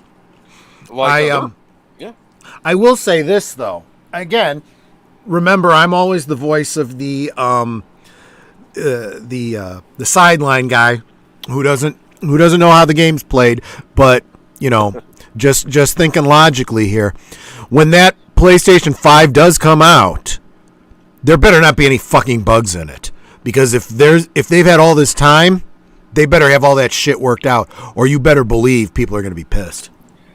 I don't know. I heard there were some complaints about one of the bugs. I think was it had something to do with the RAM inside, like when you hooked an external hard drive on. I think there was some complaints about how it worked. Like you couldn't run the game off of an external hard drive plugged into the PlayStation 5. They may have fixed that, but that was originally a bug. Like you could port it over to the internal hard drive and play it there, but you couldn't play it from the external, whereas in the previous gen systems you could. Like if you need more memory, you just plug in an external hard drive, you get more memory on your PlayStation, and then you play your games off of the external. Do you understand? Yeah. Right now, if they want any kind of consumer goodwill, they need to fix those problems. They may have so far, and apparently, I'll give points to Sony. We were talking about that ticking time bomb in the PlayStation 4, about how it was going to, eventually when something ran out, like the battery or something, that you wouldn't be able to play any digitally downloaded games, and all the updates for the games would also disappear. They figured out a way around that, and they have an update now that you can download. Good. So they did listen to the. I mean, I give them points for listening and finally fixing the problem. And I have to admit, like, I'm not even the biggest Sony fan, but right now, if you need to buy a game console, PlayStation 4 may be your only choice, because all the Nintendo Switches are out, if all the modern consoles are out, and you want to buy a new one, because sometimes buying used ones is chancy, because you buy one of those, they can say like new and not really be like new. So, again, it's interesting that Sony's doing this. It just kind of shows that this is kind of a weird time we're living in, that they're resurrecting an old game console just so people have something to buy because they can't make the new one. We're well over a year into this console being out, and they're not on shelves. Yeah, I've never seen this happen before. Even with the Nintendo Wii, as popular as that was, you could still find one after like a year's time. It wasn't this big impossible thing, but now it's. I don't get it. Welcome to globalization and the world we live in now. And I choked off supply chains and Yep. Let's see. Let's go, Brandon. Yeah, well, I don't know. Part of me is wondering too how much he's involved with this too, but we'll see. I keep wanting to think he is somehow, but we'll see. Well, sure. Even if they could get these PlayStations on a boat, we couldn't get them into the United States. Oh man, if there were these PlayStations on a boat, there'd be like a high. Hell, they might be scattered all over the tracks in California right now. Oh, this chip shortage is a real drag. You have the scalpers by individuals and ones by the businesses. Yeah, it's ridiculous. Yeah, I'm talking about the firmware update to the C-bomb issue. Apparently, I don't know if they fixed for PlayStation 3, but I think they did fix it for PlayStation 4. So, credit where credit's due. Even if I'm not a big Sony fan, I do give them props for doing the right thing there. Microsoft confirms the Xbox One is discontinued entirely. While you read this, I'm going to step away for a second. I'll be right back. That's fine. I was really hoping... I got an Xbox One S after I got angry at Sony's handling of certain smaller Japanese developers and basically forcing them to censor their games, even though they complied with the SRB, but that's another story. Anyway, I got an Xbox One S because it was cheap. It was $200 free, and the shipping was free, so I picked that up very easily. But I almost wish I'd bought the higher-end model, which was the Xbox One X. That was the 4K edition of the console. But I didn't because I figured I'll just get one of those when they get cheap. Well, unfortunately, they didn't get cheap. They just got discontinued. And now the official word has come down that they have been discontinued entirely. So apparently Microsoft does not have a bunch of extra components lying around that they can start producing more Xbox Ones. The system is not coming back. Microsoft has announced the Xbox One is discontinued entirely as the company is shifting their focus primarily on Xbox Series S and Xbox Series X production. So this is completely different than what we heard from Sony. The news via The Verge that the Xbox One discontinued completely comes over years since Microsoft discontinued the launch model Xbox One and the all-digital Xbox One S, while the company still produced the Xbox One S. Yeah, they were still producing the lower-end model for a while. You couldn't get the high-end model anymore. And I guess the idea was, well, just go out and buy the next-gen model because it's even better than the higher-end Xbox One model, plus it plays all the same games, and it'll play the new games as well. But you can't find the Xbox One X anywhere because of the chip shortage. So to focus on production of the Xbox Series X, we have stopped production on all Xbox One consoles by the end of 2020. Senior Director of Xbox Console Product Marketing, Cindy Walker said. And I kind of get that. I mean, you have your new consoles, focus on that. But honestly, if they had brought the Xbox One X out again, I think I would have picked it up if they had done a if they had done a reproduction of that, because I regret not getting one. Because like I said, like I was telling the chat, I got the lower end model. I feel like I need to ask this kind of side question: how many different consoles do you have? Throughout my entire life. Maybe that's a bad question to ask. How many, current brands do you have? Are we talking about duplicates of the same? Because that make the list. No, not talking duplicates of the same. Okay, because sometimes you want to buy an extra one just in case one breaks on you. Currently, I kind of get that. PlayStation 4, which I don't really support anymore because I got pissed at Sony, but I can still play on it if I want to. It's not currently hooked up. Right now, I have an Xbox One S hooked up and a Nintendo Switch. Okay. And I like the Nintendo Switch a lot. I actually bought that because I figured it'd be a while before I got the Xbox One. I thought it would be a little while before I got the next Xbox because I was going to wait for it to go down in price. Little did I know it would be on the shelves over a year after production. So I got the Switch as kind of an intermediate system. It's lower end, but it has Nintendo exclusives. I could buy a lot of exclusive games I didn't get while I had my Xbox, and then buy new stuff coming out for it. And then eventually I'll go on and I'll get the next Xbox if it ever becomes available, which I'm not holding my breath on. Yeah, I get that. I think it'll be next generation before I get another Xbox at this point. But, and the sad thing was, though, like I was telling the chat, though, there was a higher-end Xbox model, which I didn't get at the time because it was more money. And I figured I would either wait for that one to go down in price when the new system came out, or I would just buy the newer console, since great thing about Xbox is everything is backwards compatible now. If you have a controller or an old game, it'll work with the new system. They're not going to do this where you can't play your old stuff in the new thing. Everything's going to be backwards compatible. So I gave them points for that. Yeah. But you just can't get the new stuff though because it's not available on the shelves. So anyway, so no new Xbox for me, and no higher end old Xbox because that's not going to get produced. Unlike Sony, who's making the old PlayStation. So okay, chat board enough. We're going to move on. Anyway. Okay. But when are you going to get yourself a game console, Troy? Well, like I said, I heard somewhere that if I want to watch Blu-rays, I might want to consider getting PlayStation 3? Here's the problem with buying a PlayStation 3 now. Those things haven't been in production for a long time. And they were a great Blu-ray player at the time. They were one of the highest end Blu-ray players you get because they're trying to beat out the competition by saying you just don't get a game console, you also get a Blu-ray player. Because remember, their competition didn't have Blu-ray technology. Like the Xbox 360 didn't use Blu-rays; it just used regular DVDs. I'll say this for Sony, though. They usually support their consoles for 10 years. Microsoft and Nintendo vary depending on how popular the current console is. I hope Nintendo will support the Switch for a while.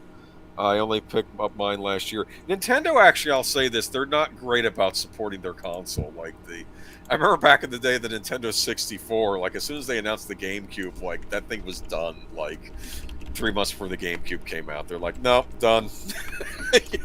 But I think companies are getting better, and I think I'll admit Sony is the best. Like, you can still get games for the current console years after the new console is out.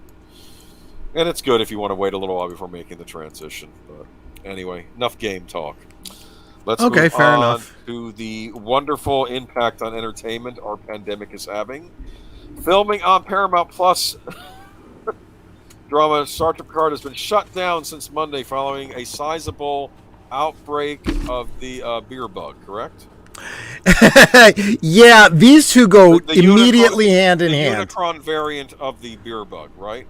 You like that? I think so. I'm not sure if the article says, but notice I put dates on those two articles. That's crucial. Yeah. Let's see here. Hollywood Reporter. Hold on. Oh, yeah, Autogen was saying that the PlayStation 4 is a good Blu-ray player as well. So, yeah, you could always pick up one of those if you wanted. I hate Sony, though, as far as games go. But that's just me. Of course, like I said, I'm not going to blame anyone because there's nothing available to buy. Let's talk about Star Trek Picard, our favorite topic, right? Yeah, pause after 50 test positive for the thing I'm not allowed to say on YouTube because thank you, Susan. Anyway, let's move on. I wonder why the name Karen took off when it should have been Susan. Anyway, filming on Paramount Plus drama star. Okay, sources say more than 50 members of the large production tested positive Monday, which was the first day of work after the Christmas break. The Patrick Stewart-led series was one of television's biggest crews, numbering at more than 450 staffers. Are you kidding me? The infections impacted multiple zones, including cast in Zone A. Production of the series was immediately shut down Monday and has remained dark since. Sources say filming is expected to resume early next week, if not sooner, though details remain in limbo. What do we find out just like a day after? Resumes Star Trek Picard Season 3 resumes filming. I was actually, first off, I got really excited because I saw it and I thought it was Season 2, and I'm like, oh, good, we're not going to get it this year. So I don't have to think about it, but no, that wasn't the case. I have a question for you, though. Don't you think it's kind of odd, this turnaround so quickly? That's one of the reasons I don't find it odd. What I find odd is that these writers actually think this is news anymore. They jump on it when they hear, oh, it's being shut down because of the coof, only for it literally to open up within 48 hours, which tells everybody it wasn't. If 50 people had this, and yet they're back up and running the following day. In other words, it's no longer that big a deal. So, like, our reactions to this thing maybe are overblown at this point. Can you imagine? I've been saying this all along. Can you imagine if a bunch of people came down with the flu and they had to stop a Hollywood, filming? How big a news would that be? 5, 6, 7 years ago. Nobody would have, and if they had made news of that, people would have said, so? They lose a couple days because of people got sick, Yeah. So, so I guess production continues, so we won't have to worry about... I think that says way more about the state of this pandemic, at least its real impact, than it says anything about Star Trek Picard or even the Hollywood industry in general. But Broadway apparently is a different story. I noticed, I think I forgot to send the follow-up article that said a lot of Broadway productions are being shut down. But this is, that was my bad, but don't worry, there's nothing here. Broadway requires full vaccination for kids 5 and older. Yikes. I'm sure you'll have some things to say. Are you done with Picard? We're done with Picard, right? Yeah. Okay. I've been done with Picard. Yes. All of New York City's Broadway theaters posted stricter measures Monday, pandemic measures requiring full vaccinations for kids 5 and older as the city continues to battle the ongoing pandemic. The Broadway League also announced that the owners and operators of all 41 Broadway theaters have extended their mask and vaccine requirements through at least April 30th. Beginning on January 29th, the theaters will require full vaccinations for children's ages 5 to 11. For all performances to be fully vaccinated, the guests attending a performance must be at least 14 days after the second dose of a 2-dose vaccine or at least 14 days after the single dose of a 1-dose vaccine. Guests under the age of 5 must have a negative PCR test performed by a medical provider within 72 hours of the performance start time or a negative rapid antigen test taken within 6 hours of the performance start time. Also, the quote-unquote Buy with Confidence program has also been extended, allowing for flexible exchanges and refunds. I think people are going to be asking for a lot of refunds for some of these productions.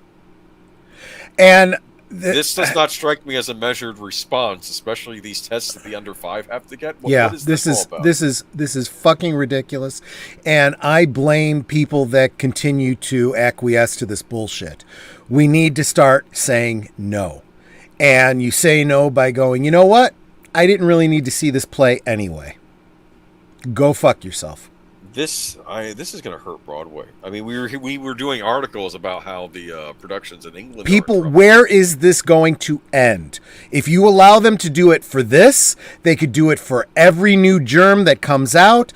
They can start doing it for flu. They could do it for any disease they choose. So he says several Broadway shows have been previously canceled performances due to breakthrough cases, including Aladdin and Hamilton. Cancellations were a setback for Broadway just months after the industry's 18-month shutdown was lifted. Other shows included Jagged Little Pill and Waitress ended their runs on Broadway due to the pandemic. Okay. So I know you're a big theater buff, and I'm sure this is, does this make you depressed? No, it doesn't. I mean, to be honest with you, when I've seen what's been coming out of Broadway for a long time, just like I feel about any other entertainment industry, you reap what you sow. You know, I don't understand all this love for Hamilton. You know, you know how I am about history and recasting historical figures with, people of different races and stuff. I'm sick of this bullshit. And these Wokosos just reap what they sow. And if they all fucking go bankrupt and you end up with a bunch of dancers and singers out of work because they decided to go into an industry and support this stupid bullshit, sorry, it's your own fault. Learn to code. Learn to code. That got people into trouble when they were saying that to some of the journalists. But keep in mind that those same journalists started it. Yeah. They're the ones that started it, and then everyone gets upset when it's said back to them. I remember the Hamilton performance where they attacked the vice president right after he was sitting there. That was a thing. Yep. Doctor Strange and the Multiverse of Madness additional photography has finished. Oh, this goes into the headline about... Yep. Reshoots. Lots of reshoots. Lots and lots of reshoots. I alluded to this earlier, yeah. Let me read from this. It looks like Doctor Strange and the Multiverse of Madness is entering post-production for good. The highly anticipated Strange follow-up has been filming serious reshoots since November, and franchise star Benedict Cumberbatch now says those reshoots are finally done. In a new profile with Deadline, it's revealed additional photography wrapped on Saturday, giving the Doctor Strange crew nearly 2 full months of time to shoot additional scenes or change existing scenes as a result of test screenings. Cumberbatch wouldn't say exact reasons why reshoots were needed, but previously the schedules of cast members had a large part to do with it. I'm wondering if it has something to do with them test screenings. What do you think? Yeah, so what I've heard from people behind the scenes on this, and it's basically what you just said, that responses to the changes have been positive, but yes, this is what I was alluding to in the previous segments, where Disney is clearly making a hard line. I told you it was going to take them a while to see the iceberg, but once they see the iceberg, they're going to throw the wheel to to port real hard. This is them throwing the wheel real hard to port. And this is not just waiting 3 years. This is, these movies aren't being released this way. We are going back and we are taking out objectionable material and we're making it a much better movie. Now, when you have extensive reshoots, you do run the risk of it kind of being a patchwork of bullshit. But I think they are trying to take out woke elements. For example, and again, this is a rumor based on what I've heard from behind the scenes, so possible spoilers for Multiverse of Madness. If you don't want to hear, maybe hit pause or, jump ahead 3 minutes or something like that. But apparently, with the reshoots, they're keeping Wanda as the villain for this movie. They are not backing off of that, and she's going to be seeing repercussions from what she did in WandaVision. And they didn't want that originally because of woke messaging. And the rewrites are, no, we're making Doctor Strange the hero of this movie, and she is the villain, period. So we'll see. They need to get their act together with Marvel, because I'm thinking, who are the big heroes at this point in the MCU? I mean, Doctor Strange is a big deal. Marvel hero. I mean, he's not, Well, and all the talk was, that like it's happening in the comics, they're killing him off, so they're going to kill him off in the movies. And I really think Bob Chapek is going, yeah, Feige, here's the problem. We just got out of this situation with Kathleen Kennedy. I'm not going through that shit again. Do you want to keep your job?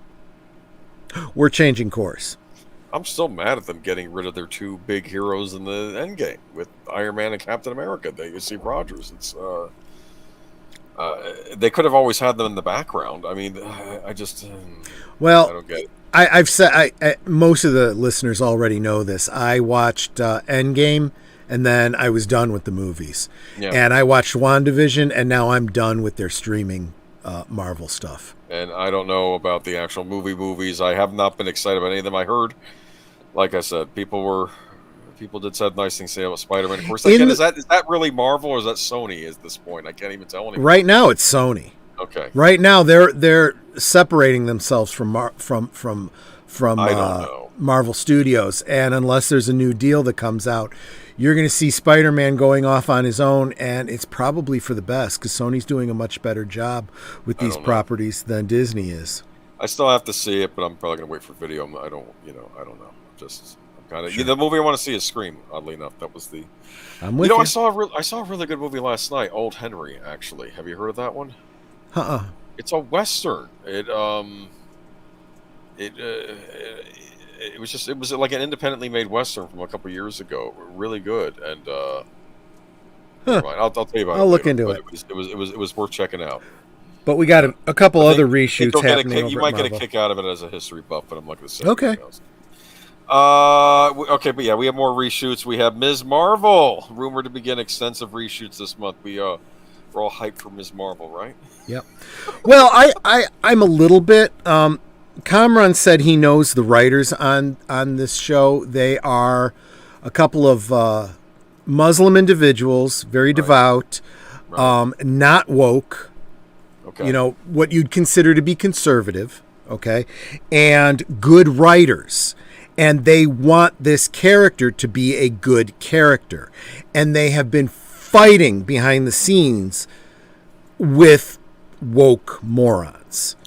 And it really does sound like that's what this is about, these reshoots.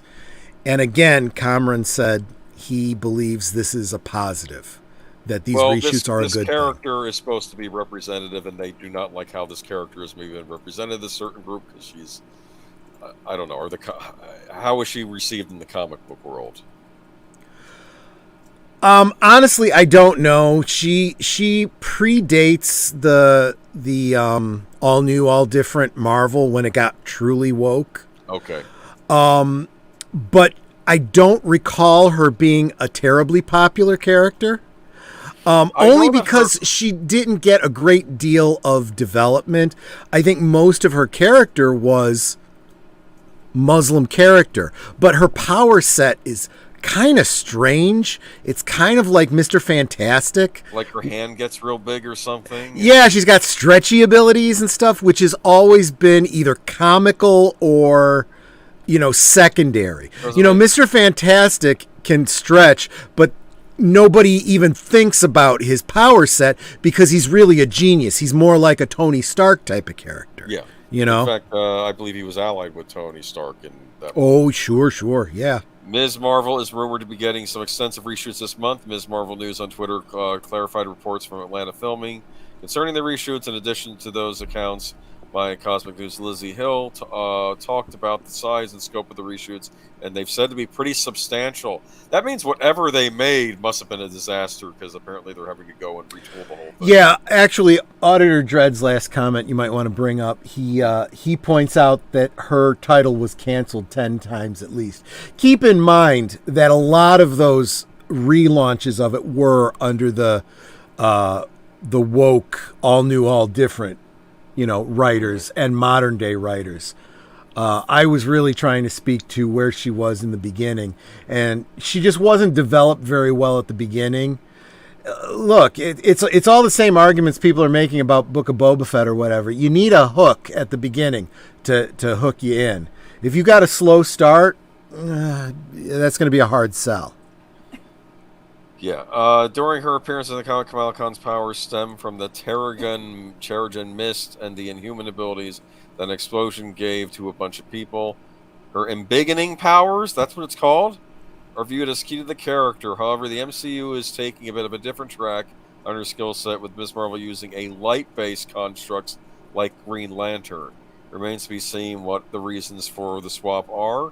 Probably because they thought the other powers would look stupid on screen. And honestly, that's probably it. I've always felt that this character, without having read any of the comics myself, just the power set of this character seemed kind of dumb, And although I think a character is far more than the sum of their abilities, if you write a good character, people are going to love that character. But if they just have stupid powers, it's going to be kind of hard to take seriously, right? Like Polka Dot Man, right? Right. That was the joke in the James Gunn, The Suicide Squad. Yeah. He shoots polka dots. Anyway. Comicbook.com. Okay, Moon Knight rumored to be getting reshoots again. Is this a series and not a movie? Is that what I'm getting? I think it is, yeah. I'm surprised they didn't. And actually, I thought Ms. Marvel was too, come to think of it. I'm not sure. No, Ms. Marvel's a series. I know that, because the idea is you'll have the Ms. Marvel series, and then you'll have the Marvels movie where it's her and the other two characters with Marvel in the title. That's going to go over like a friggin' lead balloon. Yeah. But again, I think this is another case, though, at least with the Ms. Marvel series, you probably have two young filmmakers who actually just want to make good stuff. Yeah. That's what I'm hoping. Yeah, not interested in the. I mean, for Marvel and Disney's sake, I hope that's the case. Honestly, I don't have a dog in the hunt anymore. Yeah, I know. Like I said, it's kind of been over for me as well, and I'm expecting at some point, if this stuff does not succeed, they're going to reboot the whole thing, which is probably going to be another can of worms, but we'll see. Right. Moon Knight rumored to be getting reshoots soon. He's a fairly popular character that maybe the mainstream audiences don't know, but I know the comic fans. Moon Knight as a character is pretty popular. Yeah. The kid they got playing him is the kid from Cobra Kai, so you got a good actor there too. It's got all the elements that could be good. I'd say if you could get the writers that wrote for Netflix's, series, you definitely have something. But I don't think there's any guarantees on that. I have to say, speaking of Netflix, so far it seems like the Marvel Netflix series have turned out better than the Disney Marvel series. Absolutely, absolutely. Yep. Moon Knight, one of Marvel's most anticipated projects of the year, is reportedly gearing up for some reshoots. Okay. No, not much else has been told, but the official release date hasn't been announced. We do know Moon Knight will drop sometime in 2022. Is this going to be another one of the? Is this going to be another rush job? So I don't know, because I really don't know what the time frame has been on Moon Knight, because I haven't been following it that well. But that has been a big problem for Disney. Anything showing up on Disney Plus has been turning out rushed. And this is something I was pointing out when we were talking about Boba Fett, right? It seems that the people behind Disney Plus are saying, get it out there. We're not concerned about quality. We want content. And, you know, when you push something out the door, it's going to have some bugs in it, you know? Oh, that sounds like certain Windows programs. Well, that's how it works. Do you want it fast or do you want it good? You can't have both. I want it good. That's what I want. I'll wait. Just I don't know. Just remaster Queen of Swords, and I'll watch that in the meantime. Anyway, we'll talk about that later. But Disney Plus, okay. Well, anyway, reshoots of Marvel series. Have any of these Marvel series been well received? Was Hawkeye well received? I didn't see it, so. I haven't heard. I had no interest in it. I think people were complaining it was the Kate Bishop show, but which I kind of assumed from the title that it was going to be focused on her because, you know, I guess is she the replacement Hawkeye? Yeah. Okay. And again, it's just them, you know, unwhitewashing, you know, Marvel or whatever you want to call it. Swap the gender. Diversifying. Oh, they call it diversifying. Hawkeye with a twist. It's going to be so diverse. There's not going to be any white people, and there's not going to be any men. Probably, and then they'll remove other people because eventually the trouble is with these standards is everybody ends up failing them eventually at some point, right? Well, it starts to become so absurd, right? It's when you take intersectionalism to its ridiculous, you know, ultimate, you know, place, you're going to have, okay, well, this character shouldn't be straight, they shouldn't be white, they shouldn't be male, right? They shouldn't be fully abled, you know, and then you have so many things, and you have the whole population of your whole world being this way. People look at this and go, well, this doesn't make any sense at all. This isn't representation. This is just insanity. Yeah. Disney Plus confusingly removes Star Wars series from streaming platform. What? Yeah. This was interesting. A Star Wars series. This was kind of like a thing for me. I'll go and read the article. Yeah. Walt Disney Company's streaming platform has become the hub of all things new across brands such as Marvel and Star Wars. Yeah, because they own it. Launching on November 19th, 2019, Disney Plus recently celebrated its 2-year anniversary with content dropping in spades and even the Disney parks worldwide joining in on the fun with special fireworks shows, exclusive merchandise, and rare Disney character signings. Was that disaster with the exclusive merchandise we talked about a few months ago? Was that back in November with the fights breaking out over the merchandise? Anyway. Yet despite the Disney streamer's extensive library of television shows and movies, some of the content on Disney Plus is fluid, meaning it can come and go depending on the agreement made when the entertainment was first placed on the platform. And in a rather confusing turn of events, one Star Wars series has vanished. Lego Star Wars The Freemaker Adventures debuted on Disney XD in 2016 and follows 3 siblings, Rowan, Cordy, and Xander, who salvage ship parts and sell at their workshops on the space station, The Wheel. Taking place between the events of Star Wars Episode 5, The Empire Strikes Back, and Star Wars Episode 6, Return of the Jedi, this Star Wars story sees a group get caught up in the war between the Galactic Empire and the Rebel Alliance when Rowan discovers his connection to the Force. Lego Star Wars The Freemaker Adventures ran for 2 seasons across 2016 and 2017, with a series of sorts debuting in 2017. All right. You were wondering why, right? This was your big question mark. Right? No, actually, my question's even more fundamental than that. I actually had no idea this thing even existed until this article came out. So it doesn't surprise me that much.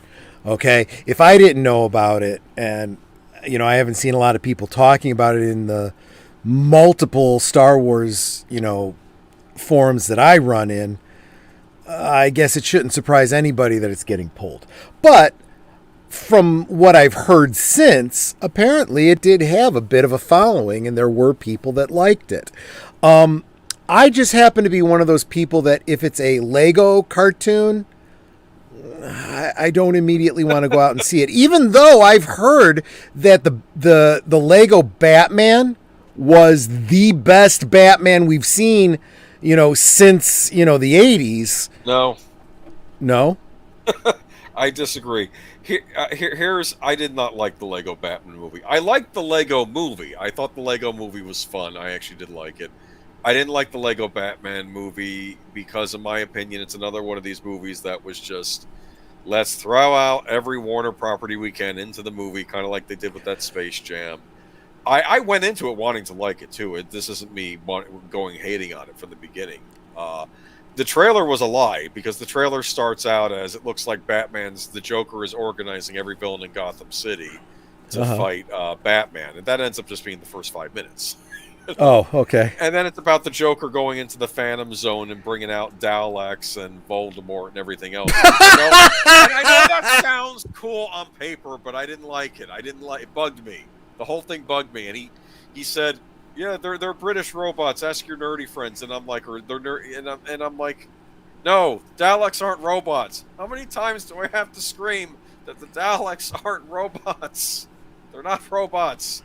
And Batman has a great rogues gallery. I don't know. I didn't care for. I liked the Lego Batman movie because it was funny seeing Batman interacting with other characters. Like there's a scene where he runs into Han Solo and Lando Calrissian in the Millennium Falcon. It's a funny little scene where you can see Batman interacting with them. So my take on these Legos is these are the kinds of stories you would expect kids to create with their Legos. Am I right? That was basically what the Lego movie was. I don't want to spoil it, but it turns out that this stuff is coming out of a kid's imagination playing with his dad's Lego sets. Because if you have a Star Wars set and an Indiana Jones set. That's what he was doing. Okay. That makes sense, yeah. And that's why you would have like the Knights Meet the Spacemen and other things. You understand how you have all these different Lego running in? Sure. That's what a kid would do. And the dad wanted to keep it all separated. So it was a fun little movie. That for me means, again, and I don't mean this in a bad way, but it's not something that's made for me. This isn't my Star Wars. This is kiddie Star Wars. It's certainly non-continuity, Well, it doesn't even fall into the Rebels type cartoon thing. This thing all started. Here's how I think the whole Lego thing started. I think it started like Lego was releasing Lego Star Wars sets. That was one of their first licensed series sets they were making, because they used to just make sets that weren't necessarily. They were still fun to play with, because I used to play Legos when I was younger. I got the castle system and the space system, but they weren't linked to an intellectual property. I think the first ones they started doing were Star Wars. They did Harry Potter soon after, and eventually Lord of the Rings and other things like that. And the neat thing about, I think someone started doing stop motion videos online, recreating scenes from the Star Wars movies with the Lego sets, you understand? And it was actually kind of neat what they were doing. And I think that gave people the idea. I think it was Warner Brothers made a Lego Star Wars video game where they would do spoofy scenes of the scenes from the actual Star Wars movies. So I'm wondering, is Lego Star Wars its own universe, not akin to the regular Star Wars universe that bears some things similarity, but then other things are puns and jokes? You understand? Yeah. It's complicated. This is why maybe in this case don't have your peas and carrots touch. To leave the Legos. Legos are fine and Star Wars are fine. It's just it's confusing. I don't get it. It's not for me. There you go. It's for the kids. Have fun with the kids. That's it. These are the boomers talking now, right? Exactly. The Lego Batman games are fantastic. I played the first one. But getting back to the article, though, I get the impression that this is not only are they bringing an end to it, but they pulled it off the channel, which I think has some people scratching their heads a little bit. If I'm understanding that correctly? That they're pulling it off the channel. Yeah. And I think maybe why it is because maybe Lego is a separate license that Disney doesn't want to pay right now. We have our own Lego cartoons, and maybe maybe it was a licensing disagreement. Maybe the Lego company wanted more. That's entirely plausible because the Lego thing does add a level of licensing to this that, and we know how they are about not wanting to pay additional licensing fees. Lego seems even more so than Disney, though they do make stuff based off Disney properties and like Marvel and Star Wars. But to be fair, when that started, I think that was really with Lucasfilm, not with Disney. And I think Lego tends to be friendlier toward Warner Brothers than any of the other companies. They used to have that Lego Dimensions. Like Toys to Life thing, where you build your little Lego character and you could play it in a game. They even had like a Doctor Who expansion. I never got this thing because I wasn't playing the Toys to Life thing, but Doctor Who would look neat. There's a trailer I need to send you of the Peter Capaldi Doctor interacting with Batman. It's funny. It's funny to see that. And I think there's a scene where he meets Doc Brown from Back to the Future, which I think is cute. Cool.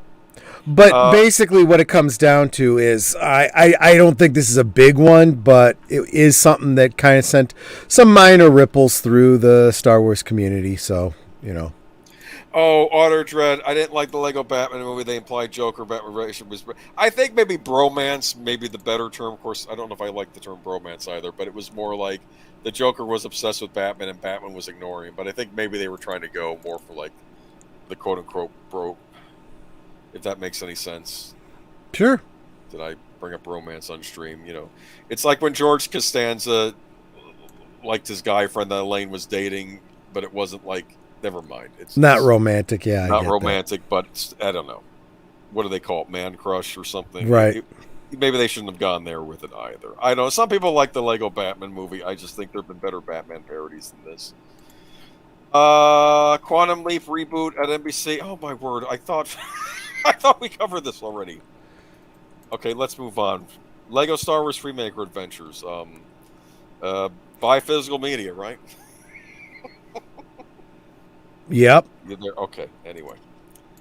Yep, that's exactly right. Oh, and the Quantum Leap thing, I think we just talked out of turn because it was part of our opening. Yeah, I don't. It's just long rumored return has been, and they can leap forward to reality. NBC has given a pilot order to a reboot of the beloved 1990s sci-fi series, which starred Scott Bakula and Dean Stockwell.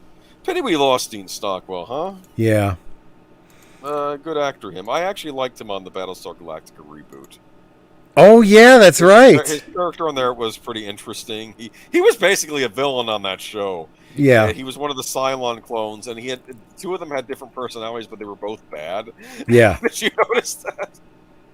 Quantum Leap's long rumored return has taken a big leap forward, becoming a reality. NBC has given a pilot order to a reboot of the beloved 1990s. Okay, I already said that. Written by executive producer LeBra. Co-showrunner Stephen Lillian and Brian Winbrough, and executive producer Blindside director Martin Garrow, as well as Quantum Leap creator E.P. Donald Belisario. So it looks like a lot of the people involved in the original series are going to be involved, right? And, yes. It's been 30 years since Dr. Sam Beckett stepped into Quantum Leap Sessler and Advantage. Now a team has been assembled to restart the project in hopes of understanding the mysteries behind the machine and the man who created it. So it looks like it is going to be a sequel, so maybe we'll get answers to those questions. So this may end up being good. And Quantum Leap is one of the marquee titles in the Universal TV library, whose reboot has been a priority for years and has been attempted multiple times to date. So I think we can keep our fingers crossed this is not a reboot. Yeah. This is a sequel. I don't know why they always do this. It's well, not, and this is what I've like Star Trek Next Generation isn't a reboot, is it? It's series. Here's okay. It is a reboot. Okay, so a remake is a reboot, but not all reboots are remakes. Okay, so one could argue that Ghostbusters 2016 was a reboot. It was a failed reboot, but it was a reboot, right? Yeah. But it happened to have been a remake that was not a sequel, okay? Whereas Ghostbusters Afterlife, also a reboot. This one was a successful reboot, and it happened to have been a sequel, not a remake. Okay. Does that make sense? Anything that takes a property and gets it going again. Okay. It's whether it's in line or not. like Tron Legacy, take it as a sequel, but maybe also made for an audience that didn't catch the original movie. So they can also catch up. But it's and one could say the same thing about Star Trek The Next Generation. It was a reboot because it was Star Trek for a new generation. Okay. You didn't have to see the original Trek, but it was still a sequel to that series. Let me read more from this article. Quantum Leap is, okay, he said this particular iteration has been kept largely under wraps, so they've been trying to get this done for years. So this may be a pre-woke project. Okay, this is... but Bakula last fall told the late Bob Saget on his podcast that there were very significant conversations about a Quantum Leap reboot. The rights were a mess for years. I don't know if they're even sorted out now. That's always been the biggest complication, he said back then. Bakula added that he had spoken occasionally to the series creator Belisario over the years about a potential comeback, and he would always say, I can't write it without thinking of you and Dean. Well, like I said, and unfortunately, Dean not going to be coming back. But I think that Scott Bakula can come back because I think NCIS his run on NCIS is done, right? Because that show is now done. I think right? so, yeah. So and there's no reason they can't bring him back for this. And like I was saying, by pretty much spoiling the whole original series, which is almost 30 years old now, so sorry if you didn't ever see it. But Dean Stockwell's character arc can be done. He doesn't have to have been part of it. He can have passed, and his daughters are now working on the project. And you could even have a situation where Sam is like, "Where's Al? Oh, I'm sorry, he's passed." And then have him have to deal with the fact that he never got to say goodbye to his friend. If you need, they could even have like a kind of a memorial for that character on the show too. They could, acknowledge it. Oh, I'm sure the very first episode is going to be dedicated to Dean Stockwell. Sure. No doubt about it. Okay, but in fact, I don't think Scott Bakula would be too happy if they didn't do that. Yeah. Looks like you got faded out a little bit there, Troy. You there? Yeah. No, I'm here. I'm just reaching for something. Sure. While you're doing that, why don't we get to the next article? Okay. As you saw my headline, do you like Zorro? How about Zorro with a twist? Zorro drama with female lead from Robert and Rebecca Rodriguez, Sean Treda, and Propagate in the works at the CW. The CW, the gift that keeps on giving. Zorro is headed to the CW. The Young Skewing Network has put in development a gender-swapped reimagining of the classic masked vigilante character from filmmaker Robert Rodriguez, writer-director Rebecca Rodriguez, Sean Treda, Mayans MC, and Ben Silverman, Howard T. Owens, Propagate.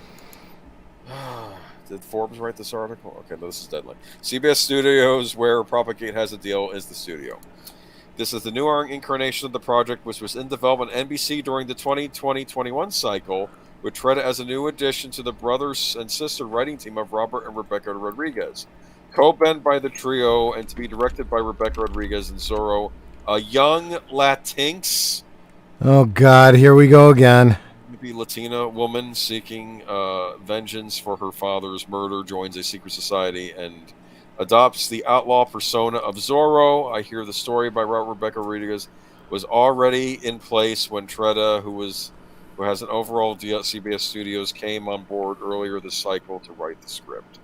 Treda, who also served as showrunner and Robert Rebecca Rodriguez executive produced with Silverman, Owens, and Rodney Farrell for Propagate, along with Jeff Clark and Eric Bromberg. Okay, blah, blah.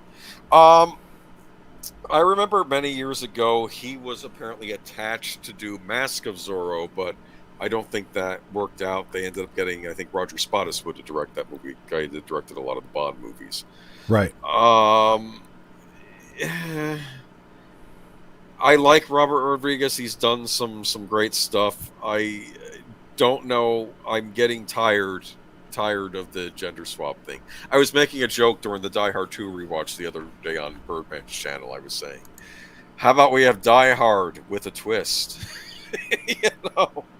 Jane McClane, you know what I'm saying? And my point is, this seems to be like the least creative thing they're always doing. They're taking a popular, historically male hero and they gender swap the character, and they're doing it all the time. They did it with The Equalizer more recently with that lovely show.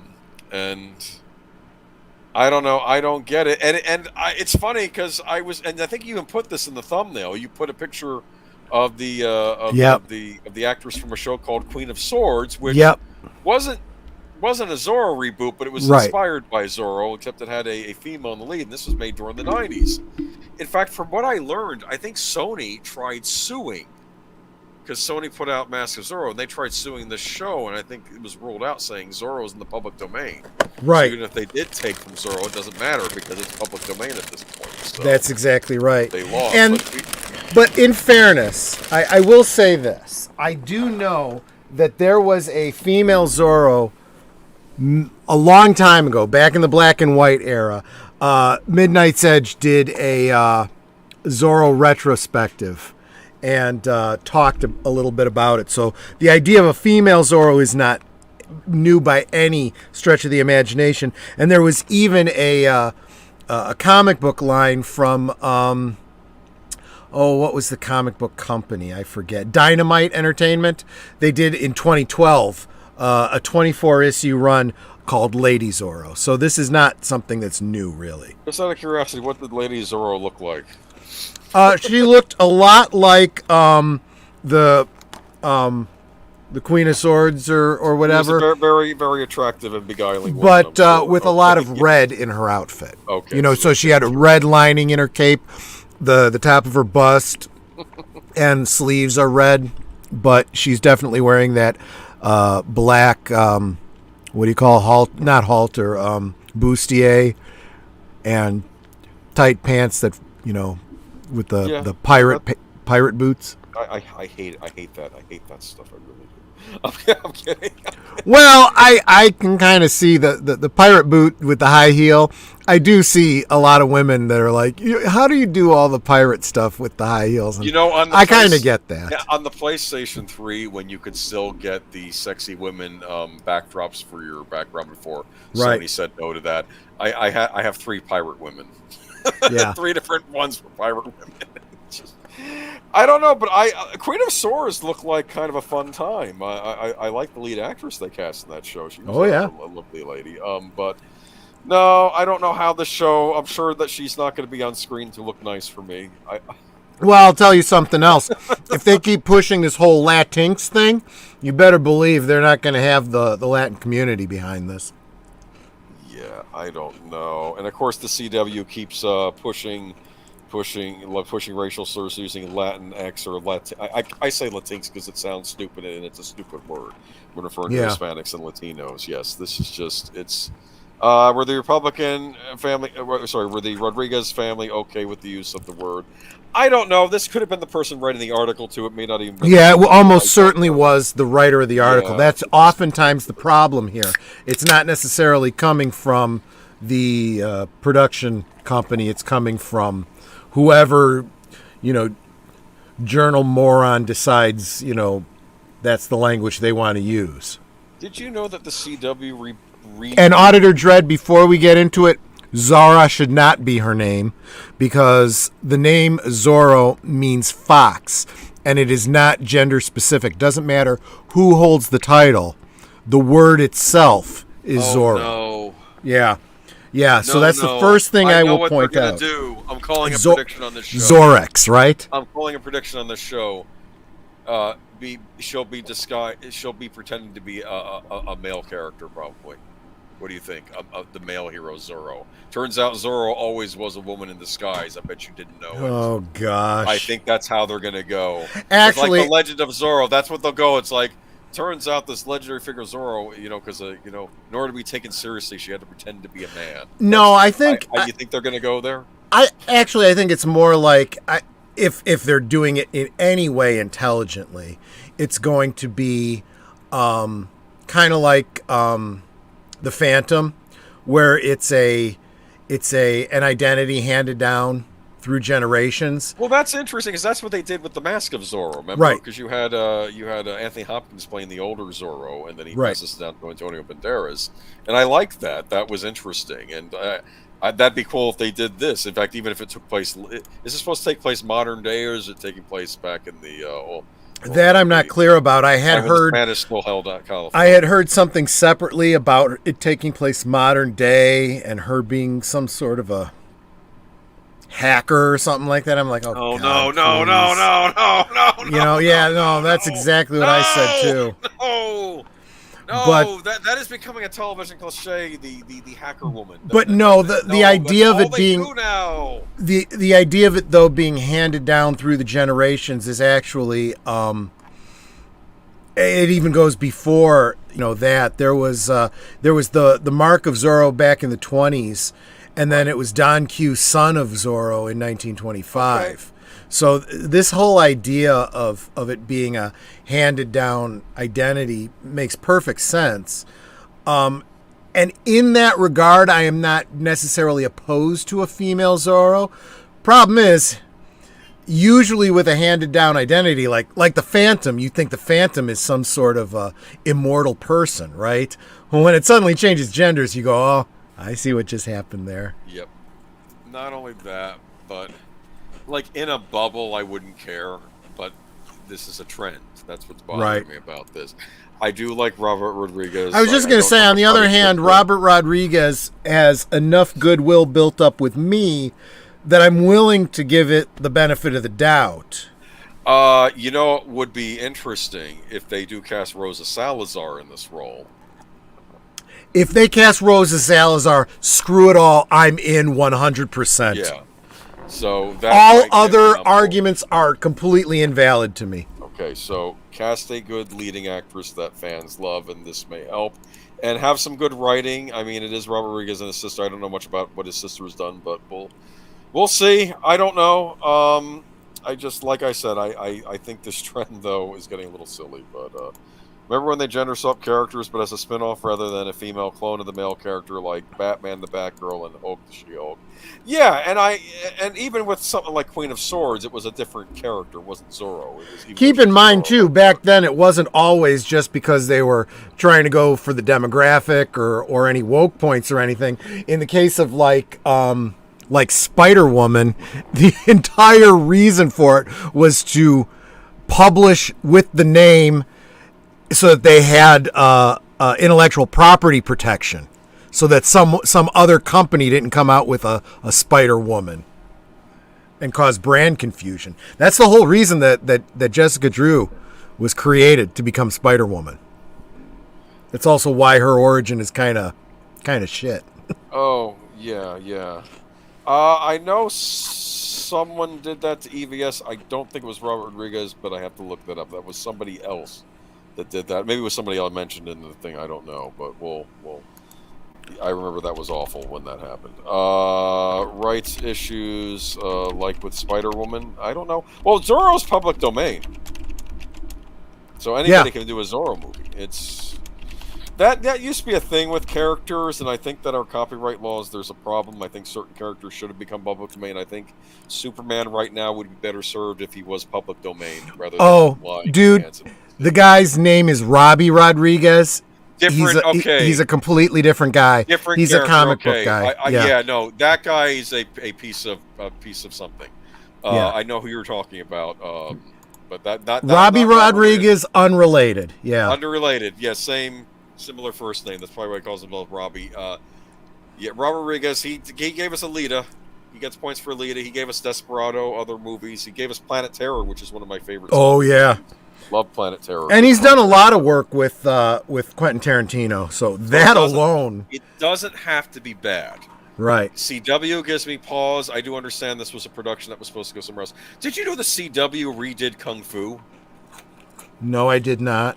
And of course, what do you think they did? They made it a woman. With a twist, yes. And I'm wondering, is this Kwai Chang Cain's great-great-granddaughter? Is this going to be related at all to The Legend Continues? Which I loved Kung Fu: The Legend Continues. It was fun TV. I understand that. I've rambled about Kung Fu on this stream before, and I knew they made this show, but it looks like it has nothing to do with the old shows. I just didn't bother with it. But plus, it's CW. We'll keep an eye out for Zorro. Cast Rosa Salazar. You'll have me at least watch the pilot. I'll tell you that. Any Aliens fans here, huh? Now, we never covered this back a while ago, I think. I don't know if it was too late for the stream or if it was just we didn't get around to it, but now we're revisiting what we missed. Plus, there's new information. Yep. Noah Hawley's Alien series for FX will tackle immortality. That's interesting, huh? Immortality, huh? Yeah. Did you see Prometheus or Alien Covenant, the newer Aliens movies? Just out of curiosity, Troy. I definitely saw Prometheus. Yeah. Refresh my memory about Alien Covenant. It takes place after Prometheus. It follows the think I android did, comes yeah. back. Yeah. See, the fact that I have to think that hard tells you what I thought of them. That was one of the last big movies by 20th Century Fox that is no longer with us since Disney came in and well, kind of wiped them out. But they still own the rights to Aliens, so we're getting is this an FX series that'll probably also stream on Hulu. Hawley's Alien will blast out of the gate with one huge departure from what fans of the franchise know and love. The story will be set on Earth. This was reported a while ago. We didn't talk about it on this stream, though, but the alien stories are always trapped, Hawley told Vanity Fair, trapped in a prison, trapped in a spaceship. I thought it would be interesting to open it up a little bit so that the stakes of what happens if you can't contain it are more immediate. With an Earth setting comes Earth problems, namely income inequality. Oh, God. Discussing his inspiration for where to take the franchise, Hawley points out to the series' long engagement with working-class characters, from interstellar merchants to Marines on assignments. On some level, it's also a story about inequality, Hawley said in the same conversation. You know, one of the things that I love about the first movie is how 70s a movie it is, and how it's really this blue-collar space trucker world in which Yaphet Kotto and Harry Dean Stanton are basically waiting for Godot. What? They're like Samuel Beckett characters ordered to go to a place by a faceless, nameless corporation. The second movie is such an 80s movie, but it's still about grunts. Okay. What do we think so far? Are you intrigued? I will say first that Noah Hawley's about half right on the stuff that he said. The other stuff is such bullshit that it makes the whole thing completely irrelevant. It's more like a Mammoth play than it is waiting for Godot. Why for one thing. Number two, he needs to take his high-minded bullshit and shove it up his ass. And he needs to really pay attention when he says, yeah, it's about truckers. Yeah, start maybe thinking about where the blue-collar person is coming from, because they're the ones that like this stuff. You know, get out of your ivory tower and start paying attention.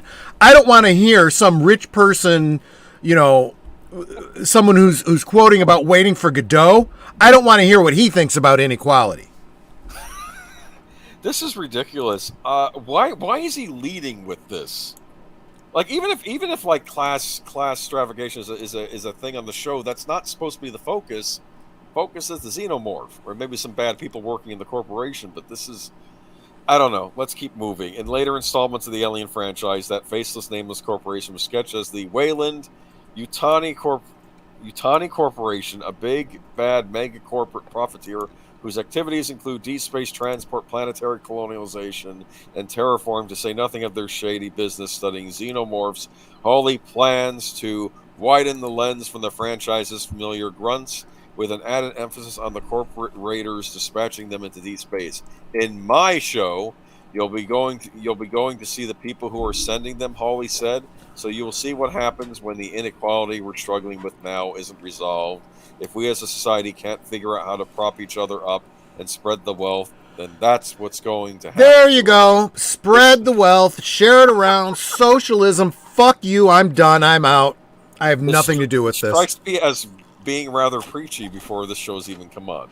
When the Wayland Yutani Corporation isn't the only mega corporation out there trying to make a mint in space, in an exclusive interview with Esquire, Hawley discussed the sea of competition his big baddies will face in the new series.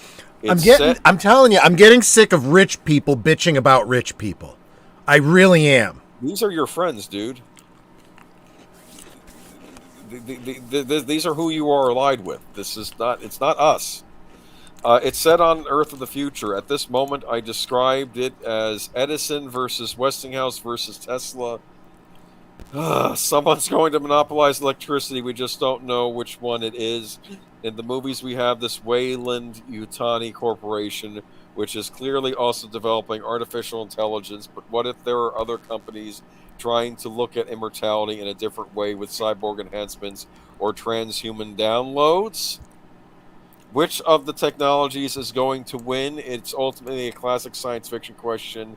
Does humanity deserve to survive? As Sigourney Weaver said in the second movie, I don't know which species is worse.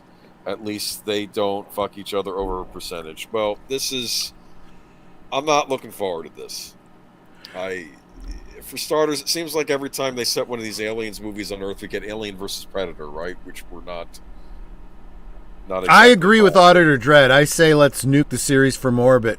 It's the only way to be sure. I agree 100%. When was the last time Alien has really been good? Maybe with Aliens the second, and then I was gonna say Alien 2. Yeah. Alien 3 didn't like. I remember being a kid, and this was like a big one of my birthday things. I'd get to go see Alien 3 on the big screen because I'd seen Aliens and I'd seen Alien on TV, but I didn't see it on the big screen.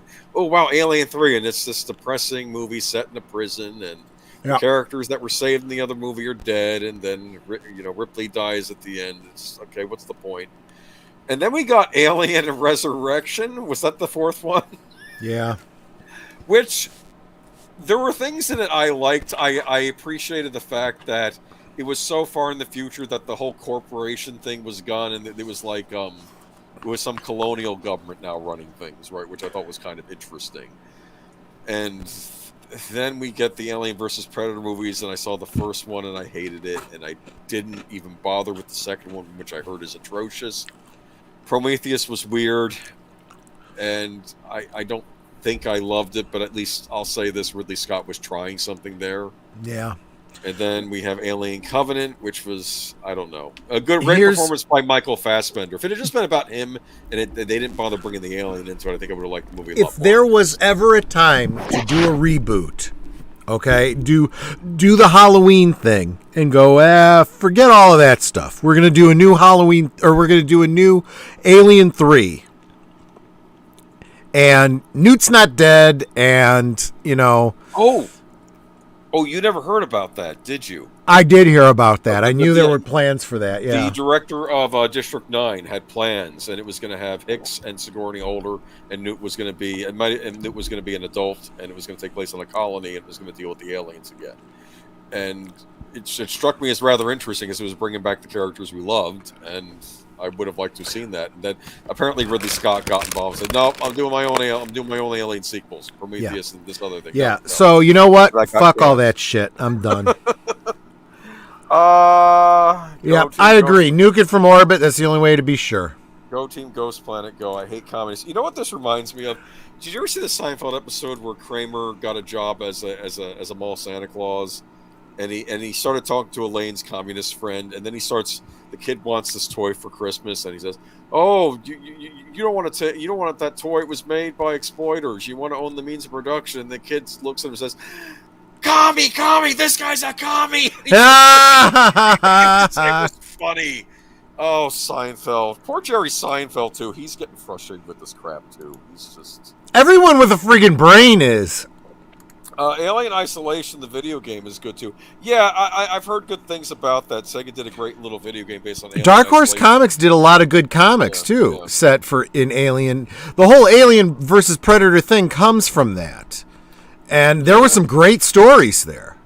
You'd think that someone would get a brain and say, hey, and apparently there were also Aliens comics made by Dark Horse that were also good. Yep. You figure someone would think, hey, we can mine this material. Nope, because they don't want to pay the licensing fee, and they don't want to pay the people. Nobody wants to pay anybody anything. That's why everything sucks now.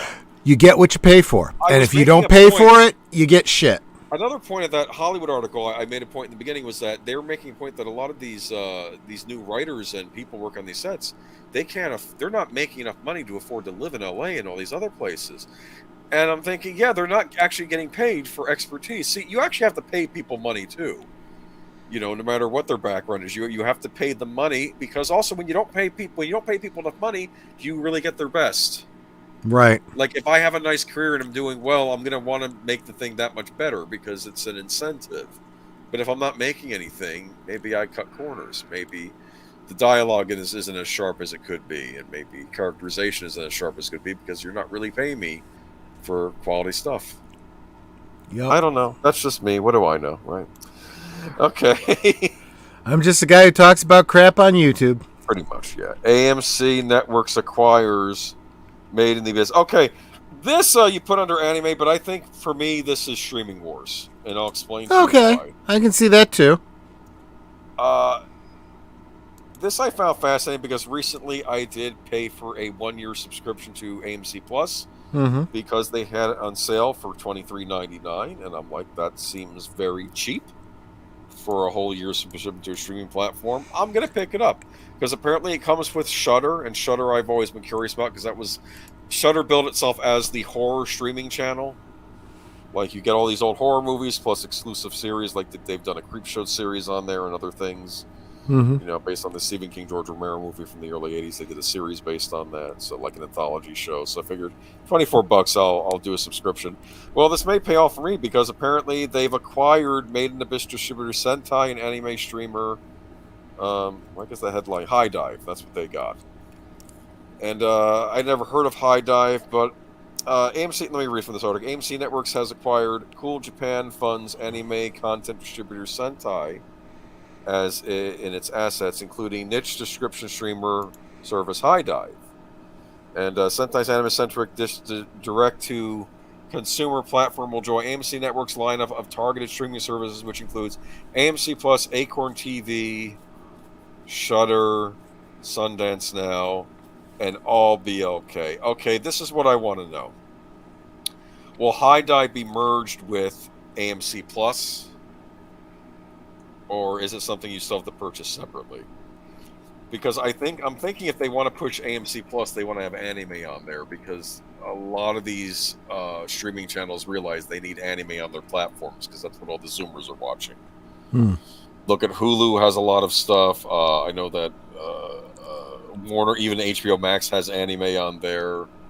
I think HBO owns Viz Media, which is an anime distributor over here. I think Warner Brothers owns that. So I think AMC wants to get in on that. So they purchased Sentai, which in my opinion is probably the second biggest anime distributor in North America.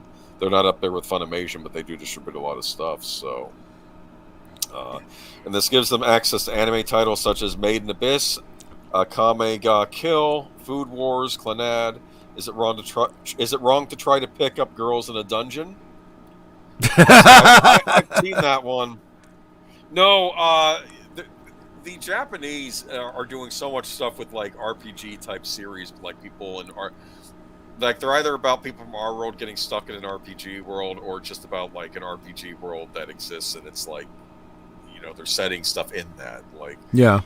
Whereas we're making D&D modules about going to prom, so it's a little ridiculous. High School of the Dead, which is a show with zombies and boobs. If I'm going to be honest, what the show is about. Awesome. Wait, are we talking about zombie boobs here? Yeah. Girls in Panzer. I think is that like Girls in Tanks, Panzer Tanks. No Game, No Life, K-On!, Assassin's Pride, and Parasite: The Maxim. Apparently, they also have access to the High Dive was also streaming the latest Lupin the Third series. Please merge that with AMC Plus so I can watch the new Lupin series. I will be a very happy man. The subscription will have paid for itself. Because this new Lupin series is apparently Lupin the Third versus Sherlock Holmes, and I need to see that.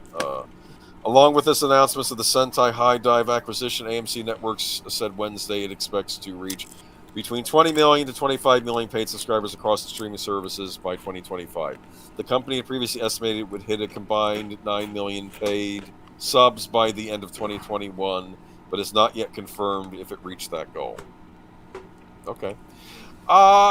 It's weird because I originally used to scoff at things like AMC and Apple TV, but I wonder if they're just playing the long game and seeing if they can compete with Disney. Because if you think about Disney Plus, everybody thought Disney Plus was going to come in and mow everybody over, and that hasn't been the case, has it?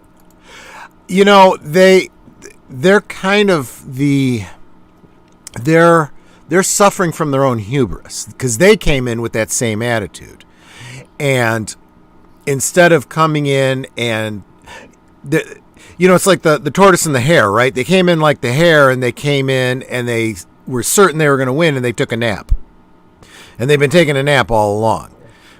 And so other companies are coming in and just cleaning up. Netflix is, they saw that they were the leaders, and they had every reason to have hubris. And they were like, oh, Disney's taking their properties back, and so is this company, and so is this company. Okay, we better start putting out our own stuff. Yeah. And establishing good relationships with the people we have. And so Netflix is doing great right now. Yeah. Despite some missteps. And I'm telling you, this is the same thing I tell people when you're gaming. Okay, when you're gaming, if you go into a pickup game, a combat situation, and you got 5 people on your team, and you're up against 6 others, and you're the big tough guy. If you're surrounded by a bunch of mediocre players, you better be bringing your A game, no matter how tough you think you are, because you might have to carry the whole team. Yep. And you expect those people to at least be doing the best they can. Every single time I play a match, it's like, look, I know you've done this match 1,000 times. Play clean is how I always say. Always bring your A game, no matter how easy you think it's going to be. Because all it takes is a few slip-ups, and suddenly you're losing, and you'll never pull yourself out of that hole. And I'm kind of seeing Disney as doing that. They didn't bring their A game from the beginning, and right now they're kind of in a hole that they need to pull themselves out of. They're still big enough that they can do it, but if they don't do it soon, they're going to be in real trouble. I think they were arrogant. Yes. I think they said, we have classic Disney properties like all of our old Disney cartoons, and we have Marvel and Star Wars, and we basically have won the streaming wars because everybody's going to come to that for that content. And I think no, that hasn't been the case. And what kills me is they're treating Pixar like crap right now. They are not treating Pixar like fillers anymore. This is the biggest problem. This again falls under the not wanting to pay the talent, right? But what it comes down to is this is another example of them not bringing their A game, right? It's true they had all this content, right? And they could sweep the board, but they didn't do it. They decided to go in with the unworkable late 80s, early 90s Disney Vault concept. You don't do that when you're trying to establish a streaming service. You bring it all.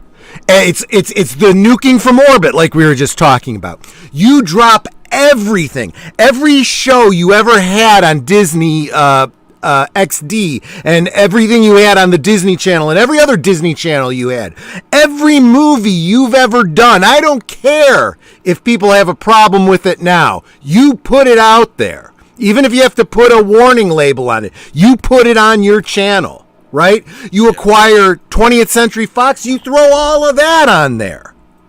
You just dump it so that you have this humongous mountain of content, so that if I come in with a free 1 month subscription, I could not watch everything if I tried.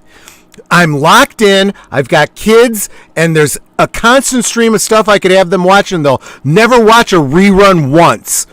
So now I'm going to start paying for it. Now we got them hooked. Now we're going to add these other shows, right? And we get everybody. If you're going to join, if you can only have one streaming service, what's it going to be? It's going to be Disney, because it's got all this stuff, right? And there, you corner the market. That's not what they did. And now they're suffering because of it. They need to look at what they own, too. A lot of these other channels are like that, like they're putting out content that strikes people as original, like this is new and different. And I think that's what they're going for with a lot of these streaming channels. Whereas with Disney, I can't help but wondering if they're thinking maybe it's the same old, same old. They own the entire Lucasfilm, anything owned by Lucasfilm, they have, right? Yep. That's more than just Star Wars and even Indiana Jones. Lucas owned a lot of those game properties could be turned into series. In all honesty, though, I think they're still operating under that stupid, we don't want to pay Uncle George anything extra for it because he's the creator. Oh, wow. Oh, yeah, that's what it is. And that's what I'm saying. You bring your A game. You're like, I got to pay a licensing fee for it? Fuck it. Do it, because that's what's going to make us indomitable. I don't know. I don't get it. Because like you can afford to remake a movie 3 times, but you can't afford to pay a fucking license to Papa George or whoever it was that Timothy Zahn, who created Heir to the Empire, or whoever you got to fucking pay it. Wrote the game for Lucasfilm when they were there or something like that. Yeah. It's ridiculous. Okay. Well, we'll see. I just don't know. But Mr. Matstick, you're in the chat. I should have asked you this over MeWe, but I believe we have a stream Tuesday, correct? The Lupin Third Dragon of Doom rewatch, right? Go ahead and confirm in chat if you're still here. I think we do. So that's what's going on Tuesday? I think that's what's going on Tuesday. I think that. And then Wednesday, over on Soundtracks with Birdman? Yes, the stream that terrifies me. The Captain America Civil War second rewatch. Team Iron Man versus Captain America. Well, where will Aged Boomer lie? Well, you'll know if you rewatched it. But we're going to have an all-star panel. There you go. Expect chaos and fireworks. That's all I'm going to say. Okay. Or maybe not. Maybe it'll be nice and simple. Wouldn't be a Civil War without chaos and fireworks. Oh, man. Friday, I will be on my regular stream. Friday night, 9 o'clock Central. Friday night, last call with special guest Stephen Otten, Deleted Scenes. We will be doing a rewatch and very, very deep dive into Mulholland Drive, David Lynch film. It's a real noodle scrambler, and if you've ever seen the movie, you might still want to join in because you might be a little confused about what that movie was all about. I'll do my best to explain it. Oh, I'll help you out. What's happening? Yeah. What's the blonde woman doing on the couch? I'm sorry, that's not for messing. If I have to explain to you what the blonde woman is doing on the couch, you're probably not old enough to be watching this movie. That movie. It's exactly what you think, Netter. I know. It was very disturbing. It's meant to be a very disturbing movie, and we'll get into that because it's not really quite as cut and dry as the audience in the theater, I'm going to have to tell you some stories. Oh, I'm looking forward to that. That sounds interesting. Picking off the audience one by one, there are people who were getting up to leave. I never saw it in the theater. And I were the only ones left in the theater. Actually, I take that back. Netter and I might have seen it in a theater when we went to the Twin Peaks Festival. I think one year they did that as one of the films. Oh, we saw it. It was here. We've seen it here a couple times, but I'm pretty sure there was a. I saw it once. I'm pretty sure there was a showing of it in Snoqualmie. But and that's a crowd that's like they've seen it before. They know what they're getting into. They're David Lynch fans. They know what they're getting into, and I'll try to help you guys out with that. Cool. Oh, Mr. Matchstick, Dragon of Doom on Tuesday, and he's going to have a birthday stream on Friday. Happy birthday, Mr. Matchstick. I probably won't be able to make it, but it sounds like fun, though. You're going to have some guests on there as well, and happy birthday. Yep. Happy birthday. Okay. You young and you. I remember when I had birthdays and enjoyed them. 17 today. No, I'm kidding. I don't know how old he is. I sure hope Mr. Matchstick's 18 or over with the way we've been talking on his channel. I turned 13 today. We're a bad influence on him, I'm sure. No, I'm kidding. We're a bad influence on our entire audience, Boomer, and you know it. Dragon of Doom, the great Lupin the Third Dragon of Doom on Tuesday, though. That'll, I believe, will be at 9 o'clock. Or is it 8:30? I totally forgot. And then Saturday, over on Netter's Network, we're going to be rewatching Be Kind, Rewind. Yeah. Oh, yeah, Be Kind, Rewind, yes. Jack Black film. Very funny. Very cool. It's one of those ones that, even if you were around back then, you may not have seen it. It was kind of a sleeper, and it's a good movie. Do I mind spoiling? Should I spoil the basic premise of it? No, because it's the basic premise, you know. Jack Black. Who's the other actor in it? He's been in comedies too. Can't think of his name off the top of my head. I'll find out. But they own a video store, and something happens with a. Do they own it, or do they just work? They just work there. Yeah, I don't know. And all the VHS tapes get wiped out. Yeah, Mostef is in it. That's correct. Okay, he's in it as well. All their VHS tapes get erased. erased. They get degaussed or something like that, right? So people want to rent movies, so they decide to film the movies on their own, like re-record over the tapes that got wiped out. So they do their own version of Ghostbusters, and do they do Back to the Future as well and other movies? I actually don't remember what all. But they're all like, and apparently it becomes a big thing for the community. Like, hey, we have these exclusive versions of. They go in with the premise that, well, maybe no one will notice, right? But of course, these are like really, really, like. There's a lot of YouTubers out there that have done scene for scene remakes of like Star Wars and stuff, and they're sitting in a cardboard box, and they're wearing a pot on their head. Funny. It's that kind of stuff, and it's meant to be funny, right? There's no one that thinks that this is, a real remake of Star Wars, right?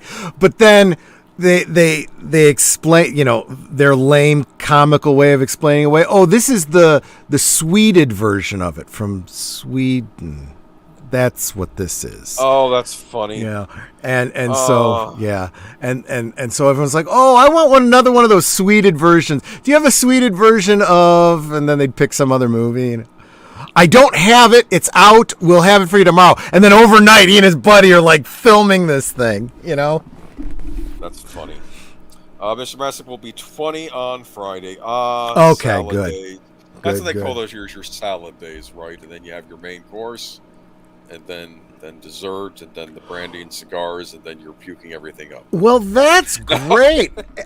So this time next year, I'm going to have you as a guest on Friday Night Last Call, and you can have your first virtual drink with me. There you go. That sounds like a plan. All right, Joshua V, good seeing you in here too. And like I said, hope to see you guys throughout the week, and I'll be joining Troy on Friday as well with with Stephen Ott and with deleted scenes, yeah. Hopefully, Mulholland Drive. That ought to be an interesting watch. Wait, I think my favorite scene is the cowboy scene. Once a buggy, always a buggy. Isn't that what he Yes. Oh. In fact, I actually have to I had written up notes that I did years ago, my personal interpretation of this film, because I shared it with one of my coworkers who was like, Troy, you're a big David Lynch fan, right? Right. You seen Mulholland Drive? Oh, yeah, I have. What the hell's it all about? I don't understand. Okay, this is a little complicated. I'll try watching it again before the stream to get freshened up on it. Probably a good idea. Yeah. All right, catch y'all later. Y'all have a good night. Hope to see you next week. Take care. Take care, y'all. Bye-bye. Bye-bye.